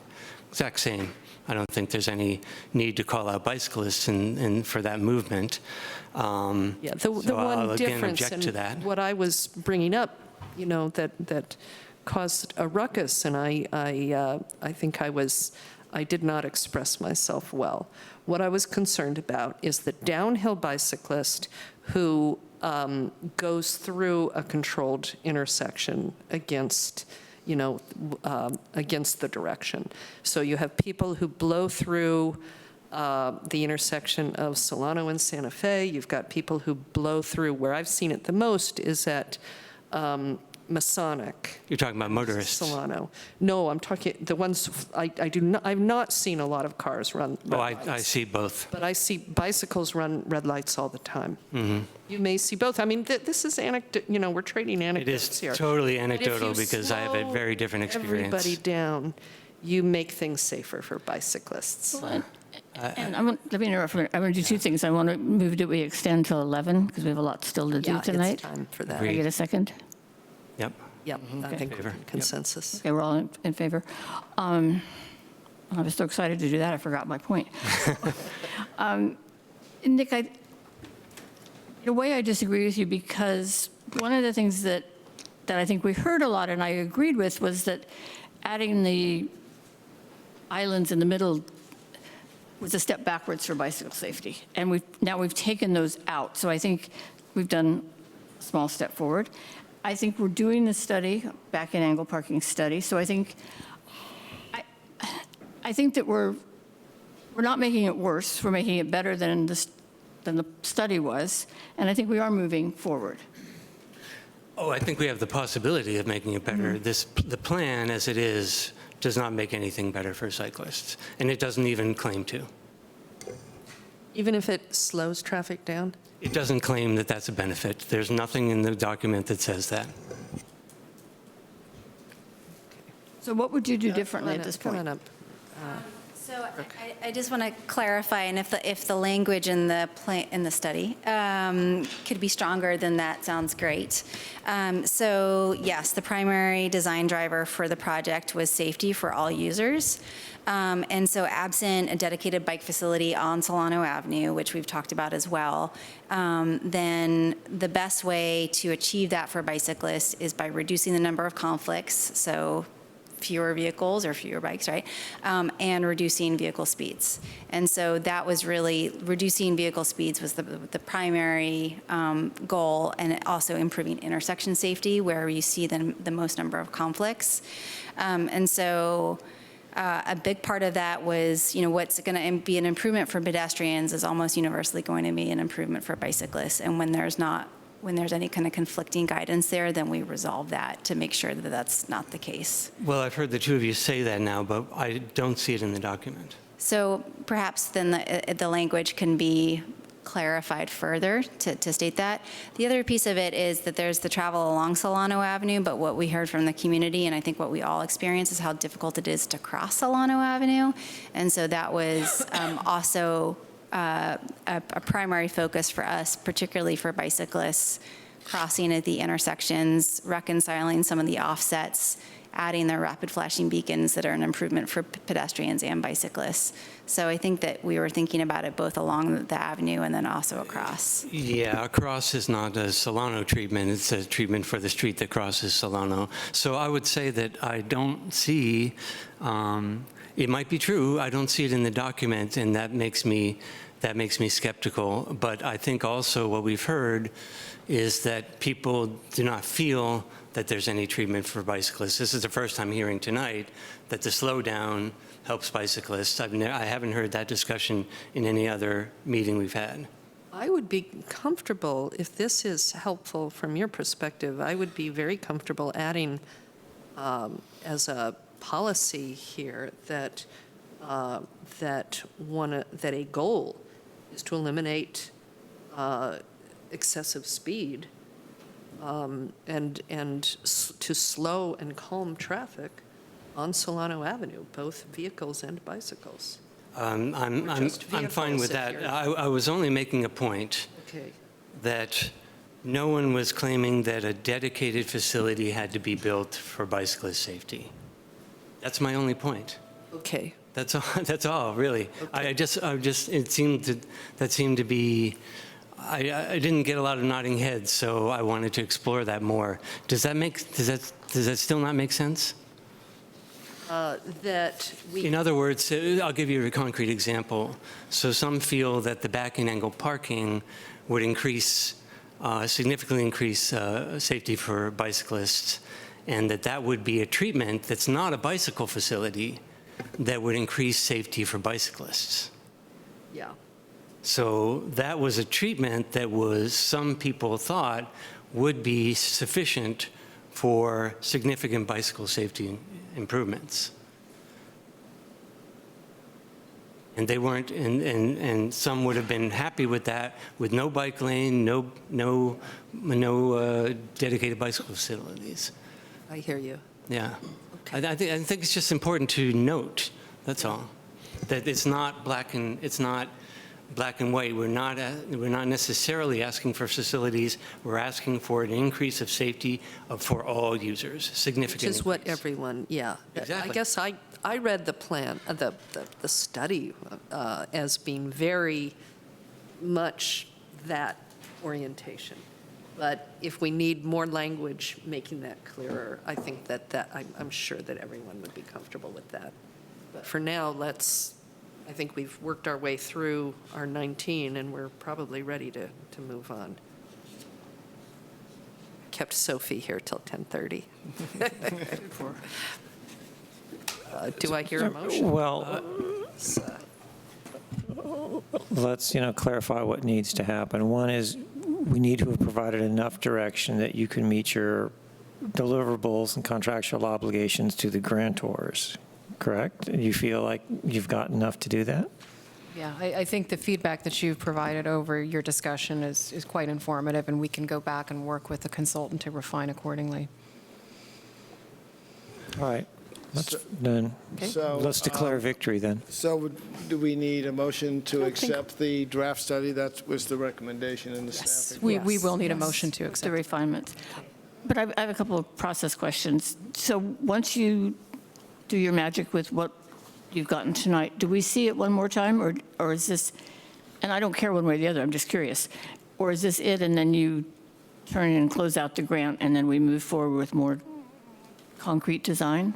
Pardon the pun. Yeah, I think the intent was to have you accept the plan with the recommended modifications, and then we can provide the final document to Caltrans. We can certainly provide the final document to council for your review as well. But the intent was to get the feedback necessary to create a final document. Okay. So I also have a process question now. My understanding with talking to the city manager a few weeks ago was that we would have a study session and we would give direction. And I was surprised when I saw the recommendation to accept the plan, and city manager and I talked about it today, and you stated that you would not have written the recommendation that way. We also talked about the possibility of having a resolution to vote on that included accepting the study, the plan, and then with all our direction in writing. That's a direction, that's a process that I'm comfortable with. I'm not comfortable with accepting the plan tonight with just our oral commentary. This is too complex. This is it's been too fraught a process for me to go in that direction. Staff, I understand we don't have an obligation. We don't lose any funding if we don't submit documents until February. However, I understand staff's desire to move on and to continue the process and to not drag this out. That said, I think that we can hold off a vote until we can get a resolution in front of us, and that's what I'm comfortable with. Well, we're going to see it one What more we're being time. asked to do tonight is accept a draft study. That's what I'm prepared to vote on, not a plan, a draft study. This is a study. It was done. I accept that. We can close that out. It's not a plan, and I don't think this staff is going to take this as a plan, because the plan is going to involve more work. We're going to have to deal with other issues around bicycle safety, whether it's bike lanes or any number of other things. This is not a definitive thing. It's a very nice study. I think there's a lot of wonderful ideas in here, but it doesn't meet my criteria for a plan. I hope we can do the kind of parking studies I think we need to do. Ultimately, this whole idea of parking, we never did a parking study. Do we really need that much parking? Well, we have done a parking study. We have done a parking study in the city. We have done parking studies, but between us, what's happening tonight, and when we get a plan, and when we start funding this, is going to be a number of years. And as the mayor has pointed out, I think the whole mobility climate is changing pretty quickly. So my concern has always been that we're going to finally, when we get to be pouring concrete out there, we're going to end up with something that's kind of out of date.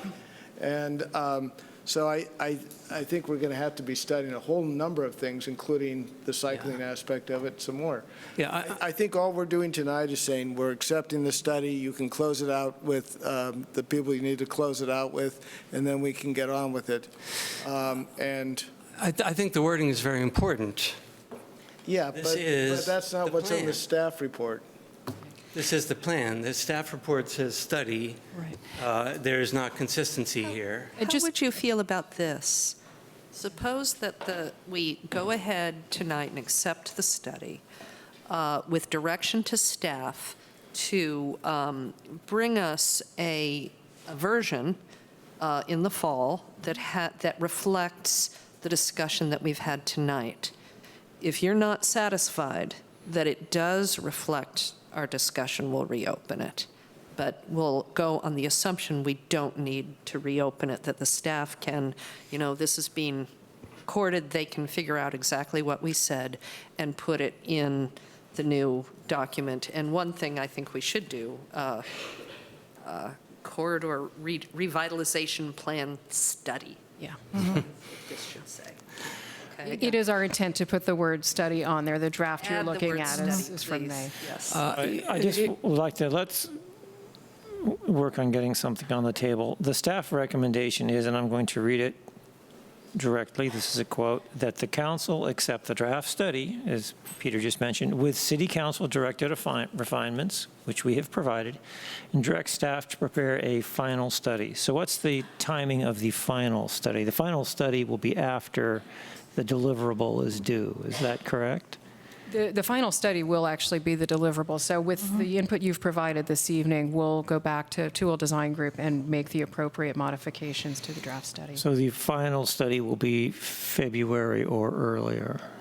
Yes. Correct? All right. I'm going to make a motion. I move that the council accept the draft study with city council directed refinements and direct staff to prepare a final study. That's my second that. motion. Okay, discussion. So another reason I'm not comfortable is another item from the staff report that says, the study is conceptual and if accepted, would be implemented as part of the Capital Improvement Program CIP.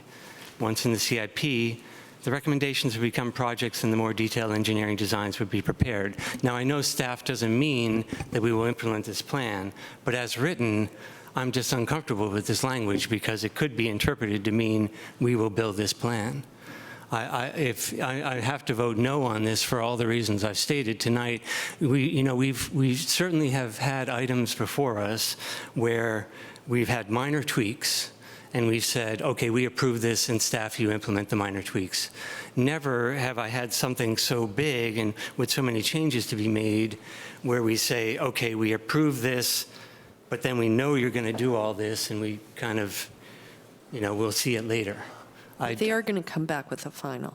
What's that? They are, under the motion that was made, they are going to bring back to us a final. A final for? I was thinking, we could avoid doing another hearing, but the way that this is framed, we will take a look at a final study that incorporates our discussion tonight. Could I have the language of the motion again, then? It's in the staff recommendation. It's in your That documents. the council accept the draft study with city council directed refinements and direct staff to prepare a final study. And the final study would be based on this study plan. With all the input refinements we received this discussed. evening. Right. And why, I'm sorry, bear with me. Why do we have to vote tonight? Because they can't move forward unless we give them direction to move forward. I don't understand. I'm sorry, there is a motion on the floor. It's been seconded. I understand. This is the discussion period. I'm asking, why do we have to vote? staff wants this direction. They are going to be devoting resources to moving forward with our discussion tonight, putting it into the study. And I think it's reasonable for them to ask that we commit ourselves that, yeah, we've discussed this and we're ready to send it back to them for a final. Well, you've got me right on the edge, but it's just very unusual that we would do it this way. I don't recall any other time we've made such substantial changes and had a vote on something that we're voting on something that's going to change substantially. Why would we vote on it? We often do say, well, hey, have you guys got enough information to move forward? And they say yes, and then we say, okay, then go for it. But I think that because of the level of controversy and discussion and the amount of staff time that has been absorbed by it, that it's reasonable for them to ask us to affirm in a vote our discussion tonight. It doesn't lock anybody in because the final will, as I understand it, the final will come back. I was thinking we could skip looking at the final if we voted tonight, but, hearing your concerns, I would not do that. We'll bring it back for a final, probably on a consent calendar. Just ask everybody to get a close look at it and make whatever comments they have, and then we adopt it. So we do have a motion and a second. Is there further discussion? Councilmember Barnes? Yes. Councilmember Moss? Yes. Councilmember Pilch? No, for the reasons I've stated. Vice Mayor McQuaid? Yes. Mayor Nason? Yes. Motion passes.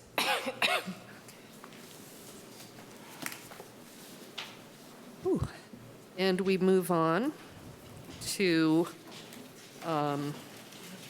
potentially related matter, which is the 12-1, Association of Bay Area Governments, ABAG, and the Metropolitan Transportation Commission, MTC, Planned Development Area PDA update. And the staff recommendation is that the council provide input to staff regarding a letter of interest in pursuing an amendment to the city's existing planned development area.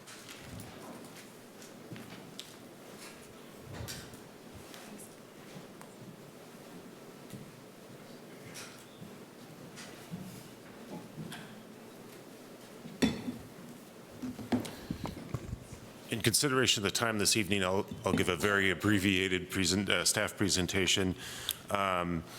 This is a unusual process, and what has evolved over the last few years is, to briefly summarize, the Association of Area Governments, MTC, which is, as I told the Planning Commission the other night, one organization with two names.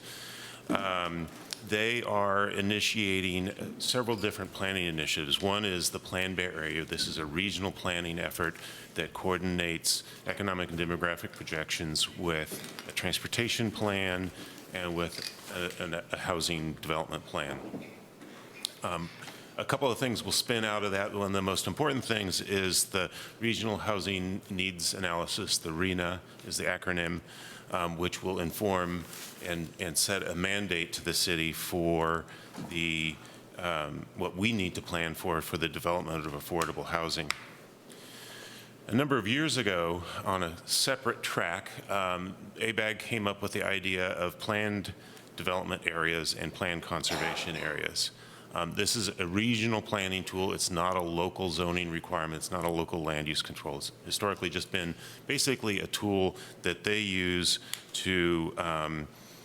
as a framework for deciding where grant funds should be focused. And cities could voluntarily designate what they would like within certain basic parameters, voluntarily establish planned development areas or planned conservation areas. Up to this point, the fact that we have a PDA hasn't, I don't believe, really affected any grants one way or the other that we have received. I do think it's helped with, it may help with some grant applications for Albany Hill, the PCA. The action before, there's actually no action for you to take. Strictly speaking, there's no action necessary tonight.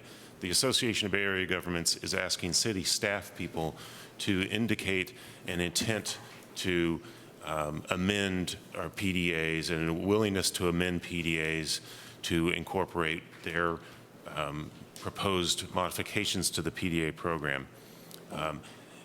I'm bringing this to you now because I feel like that's not an appropriate decision to make at the staff level, even though it's simply a letter of intent and it's not binding on anybody.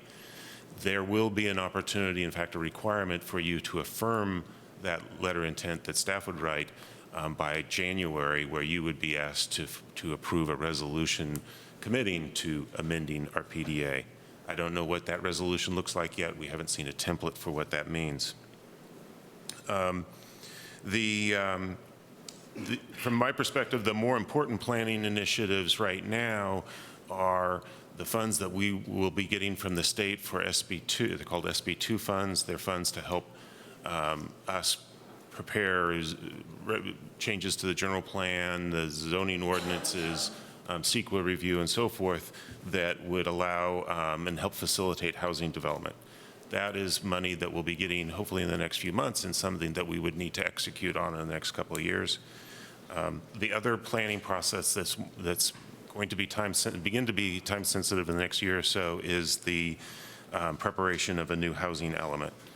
And what I can envision at this point for the planned development area is that while we make a commitment to doing an amendment to planned development area, we don't really worry about what that is right now. We do these other planning actions first, and then if we need to modify our PDA, we'll by then hopefully have better guidance from ABAG, which we don't have very good guidance on right now, and we'll have a better idea of where we need to focus our PDA and what kinds of housing development parameters they're going to be adding to the PDA program.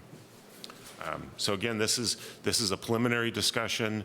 It is something that you'll need to have probably a more substantive discussion towards the end of the year, and when you would be acting on the more formal resolution.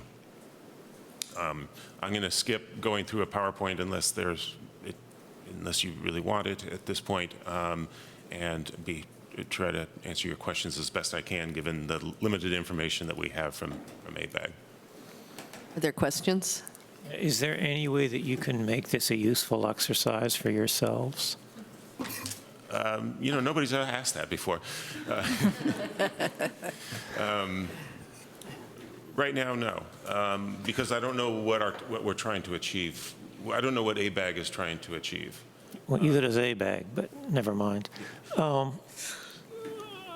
Then if that's the case, then do the minimally decent thing and follow the parameters and get back to us.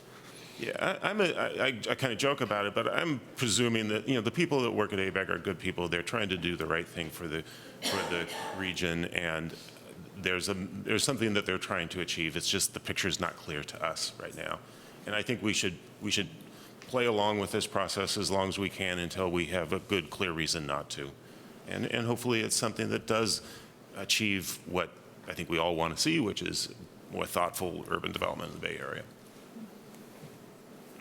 Other questions? Yeah, I sort of have a more general question, and this is all fine, but it looks like it's way out to 2023, 2024. How can we move some of these things faster for our city as far as more density, more height, whatever? I don't want to wait till 2024 to be doing these things. How can we do them now? Within the next couple of months, we're going to bring, probably in September, we're going to bring you a consultant scope of work for your review and approval that will show how to expend the $160,000 grant that we expect to get from the state. And that would detail the kinds of changes that we could make to our general plan, our zoning ordinance, objective design guidelines, which are required. And you can discuss, is this a specific plan that covers the entire corridor or not? What areas of the city do you want to focus on? I think everybody would probably agree San Pablo Avenue is the best place to start, but maybe it needs to go into other areas as well. So I think you will have very shortly actionable things to do that will start important changes in our land use regulations. Great. Other questions? I have one. Oh, you have one? Go ahead. I do. Question, comment. I mean, it seems to me, you're saying you don't understand it, but it seems to me the sort of the basic idea is how are we going to produce more housing? And you know, exactly what they expect us to do might be in question, but it's going to come down to the obvious on some level. We have to increase our density. We have to figure out ways to get builders in here and doing things. And what worked in the 90s for PDA was mostly sort of along environmental, you know, guidelines. Now we have to expand that to include the housing, the sort of a social equity thing. How can everybody get to live here that needs to live here or desires to live here? So I watched your presentation to planning and zoning, and I did seem a little perplexed. It seems like you can sort of boil it down to that basic idea. What are we going to do to produce more housing? And that's where the debate's going to go.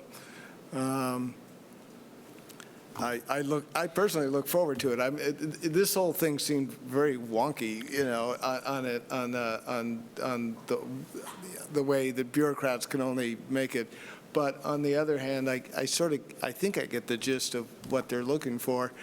And this is the alternative to the SB 50s, the SB 330s, and all the other legislation that some of which might pass, most of it seems to have been fought back, but that was going to be mandated from Sacramento as to how to do it. This is going to say, well, you need to do something. You better come up with the idea of how you do it. When are we going to get our applications? I believe that is going in draft form. We'll get it in late 2020, in final form, I think in early 2021.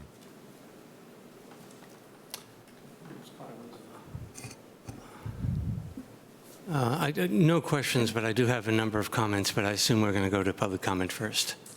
Yeah, I have a question, which is, do we know Berkeley's plans with respect to making Upper Solano a PDA?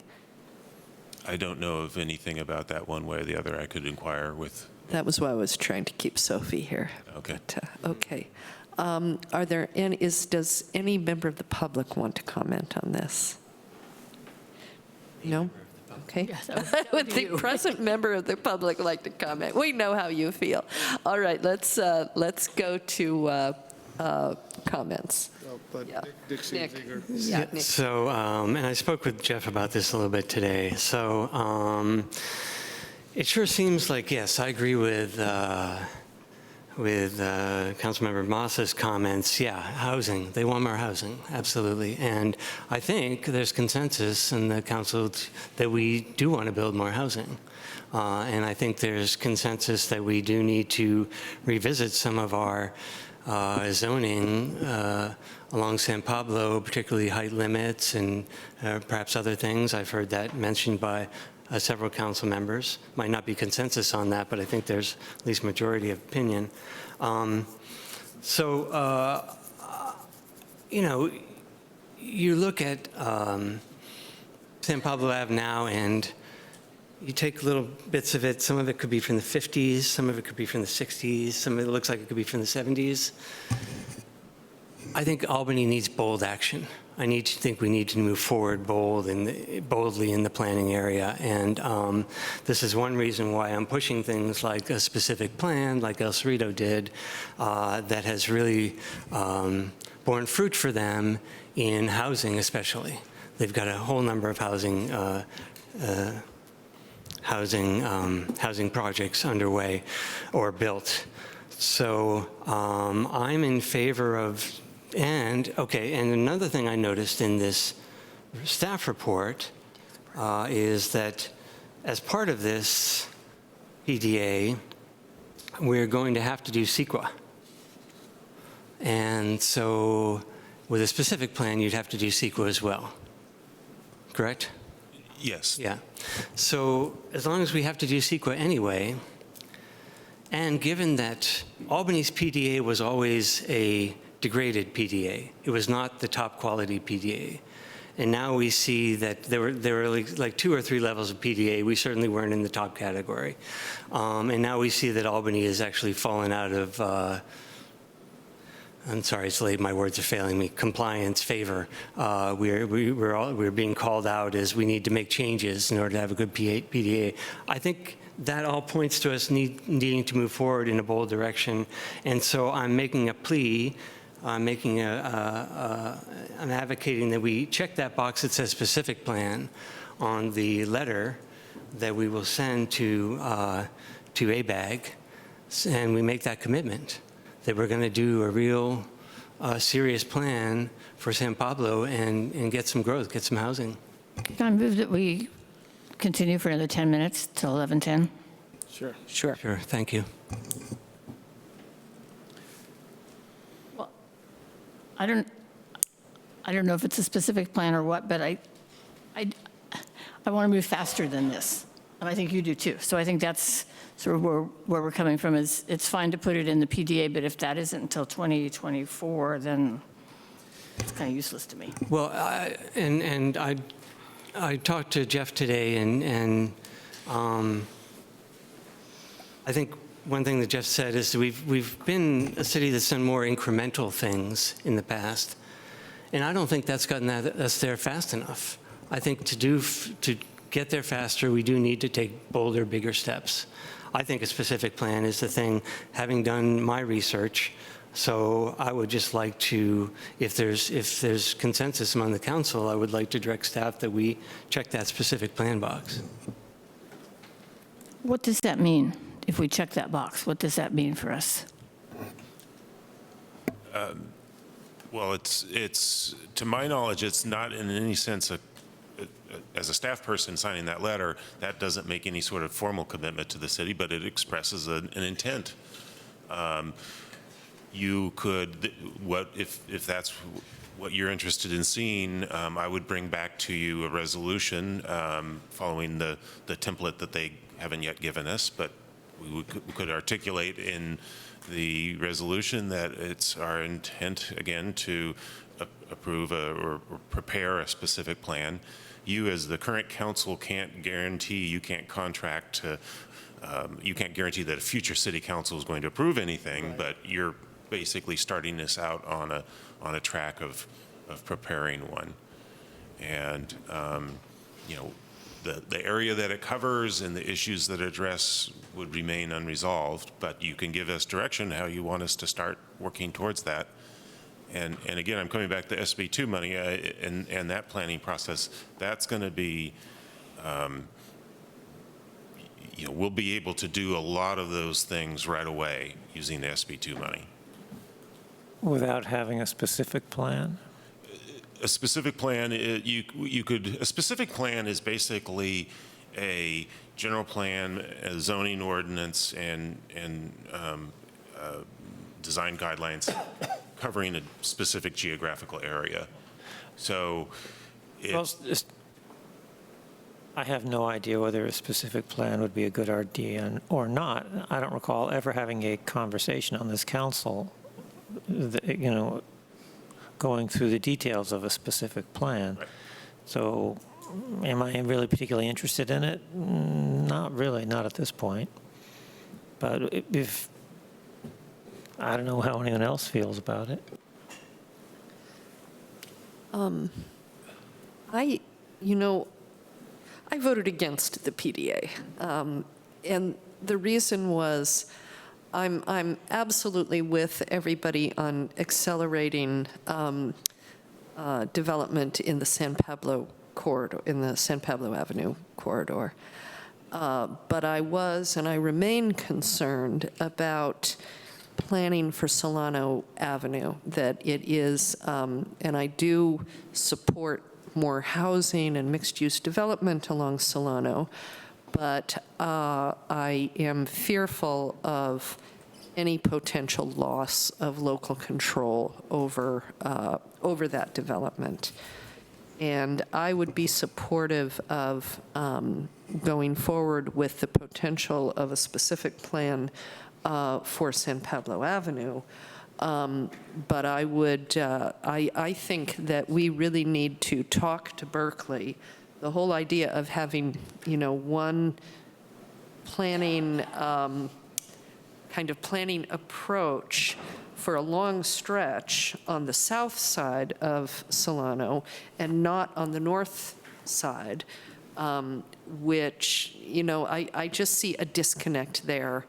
I'm worried about that PDAs will become open doors to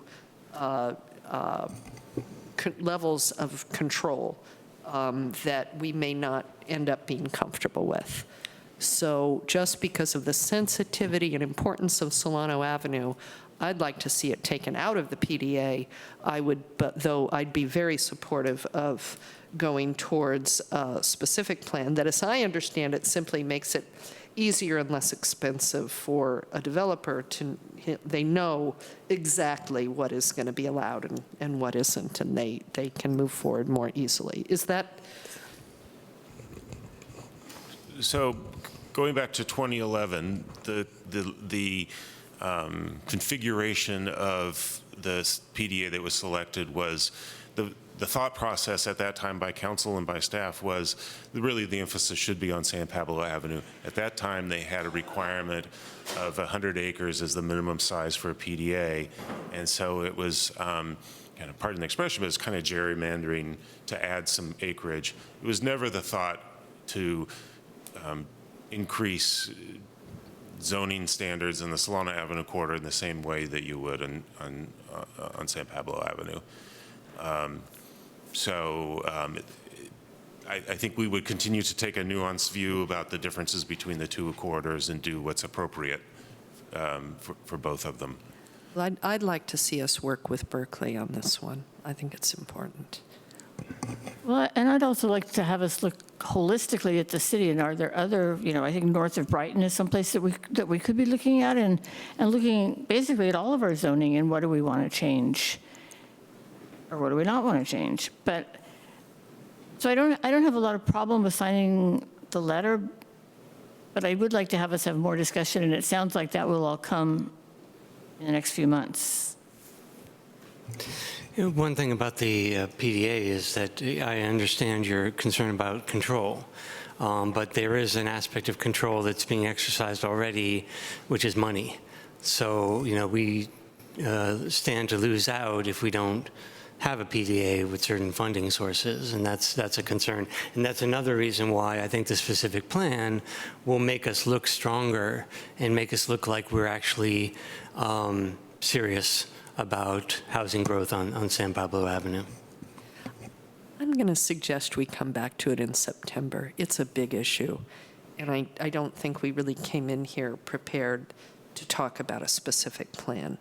Let's collect information about El Cerrito. Let's find out what Berkeley wants to do with Solano. Are we missing any opportunity by not sending this letter right now, in your opinion? I doubt it. I think if I don't send the letter, and I wouldn't want to do that unless the council feels relatively comfortable with it, I'm sure that ABAG would accept a resolution from you in January.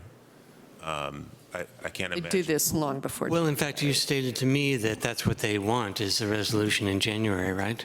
Ultimately, yes. Yeah. It's a peculiar process, and I don't understand why, but they wanted a letter of intent from staff first, and then a resolution. Oh, from the city they do want a letter before the resolution. Oh, I see.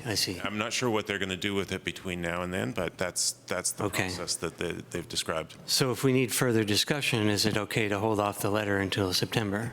So I timed this, and we brought it to you tonight because I thought that you might need some more time to discuss this. We could bring it to you at your first meeting in September. You could have a more substantial conversation. And there's still time for the letter to go in on time.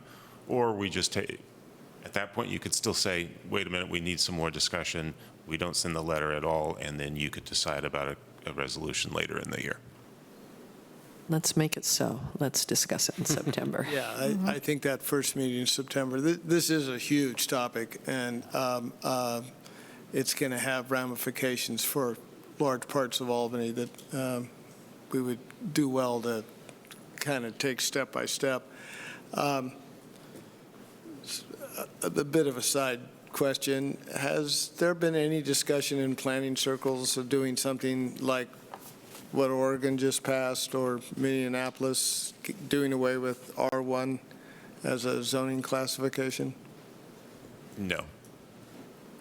But it's something maybe we should be thinking about. They're now in Oregon, most parts of Oregon, you can have residential, you can have commercial, but there's no R1, R2, R3. Boy, now you're stepping on that third rail. Well, you know, since we're going to talk about this in September, and I don't want to make another motion, can we move on? That's okay. Okay, we already have one future agenda item. Other future agenda items that anyone wants to raise? Okay.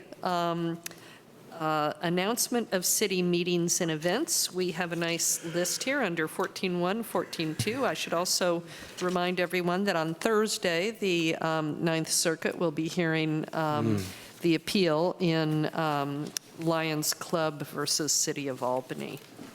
So you mentioned one additional agenda item, which is the PDA, but then we have the final study coming back too. Yeah, it's tied in. Yeah. We have a webinar, League of California Cities. We have a League of California Cities webinar tomorrow. Oh, that's right. Yes, we have a League of California Cities webinar on, God, there's something I'm not able to do it for some reason. Okay. We move towards adjournment. Tonight, we are adjourning in memory of Dr. Adam Duhan. Adam wore many hats in his varied incarnations as an internal medicine and workers' comp doctor, as a rock doc to music stars, and as an Albany and Berkeley real estate owner. He was a skilled origami artist, a linguist in a number of languages, a Burning Man devotee, and an active Sierra Club Zero population growth advocate. He was a music connoisseur with childhood friends like Walter Becker and close contact with rock stars from Mick Jagger to Bette Midler. A generous soul, he was always high energy, remembering special things about each person's gifts and genius. Adam loved to build, remodel, and manage his business enterprises, and to garden, kibitz, and schmooze, especially with friends and new acquaintances. He welcomed everyone to his Tilden hiking group to Solano Avenue and into his wide circle of friends and family. Adam will be missed but not forgotten, and we will carry his spirit with us as we walk through this life and down Solano Avenue. So let's take a moment in memory of Adam Duhan.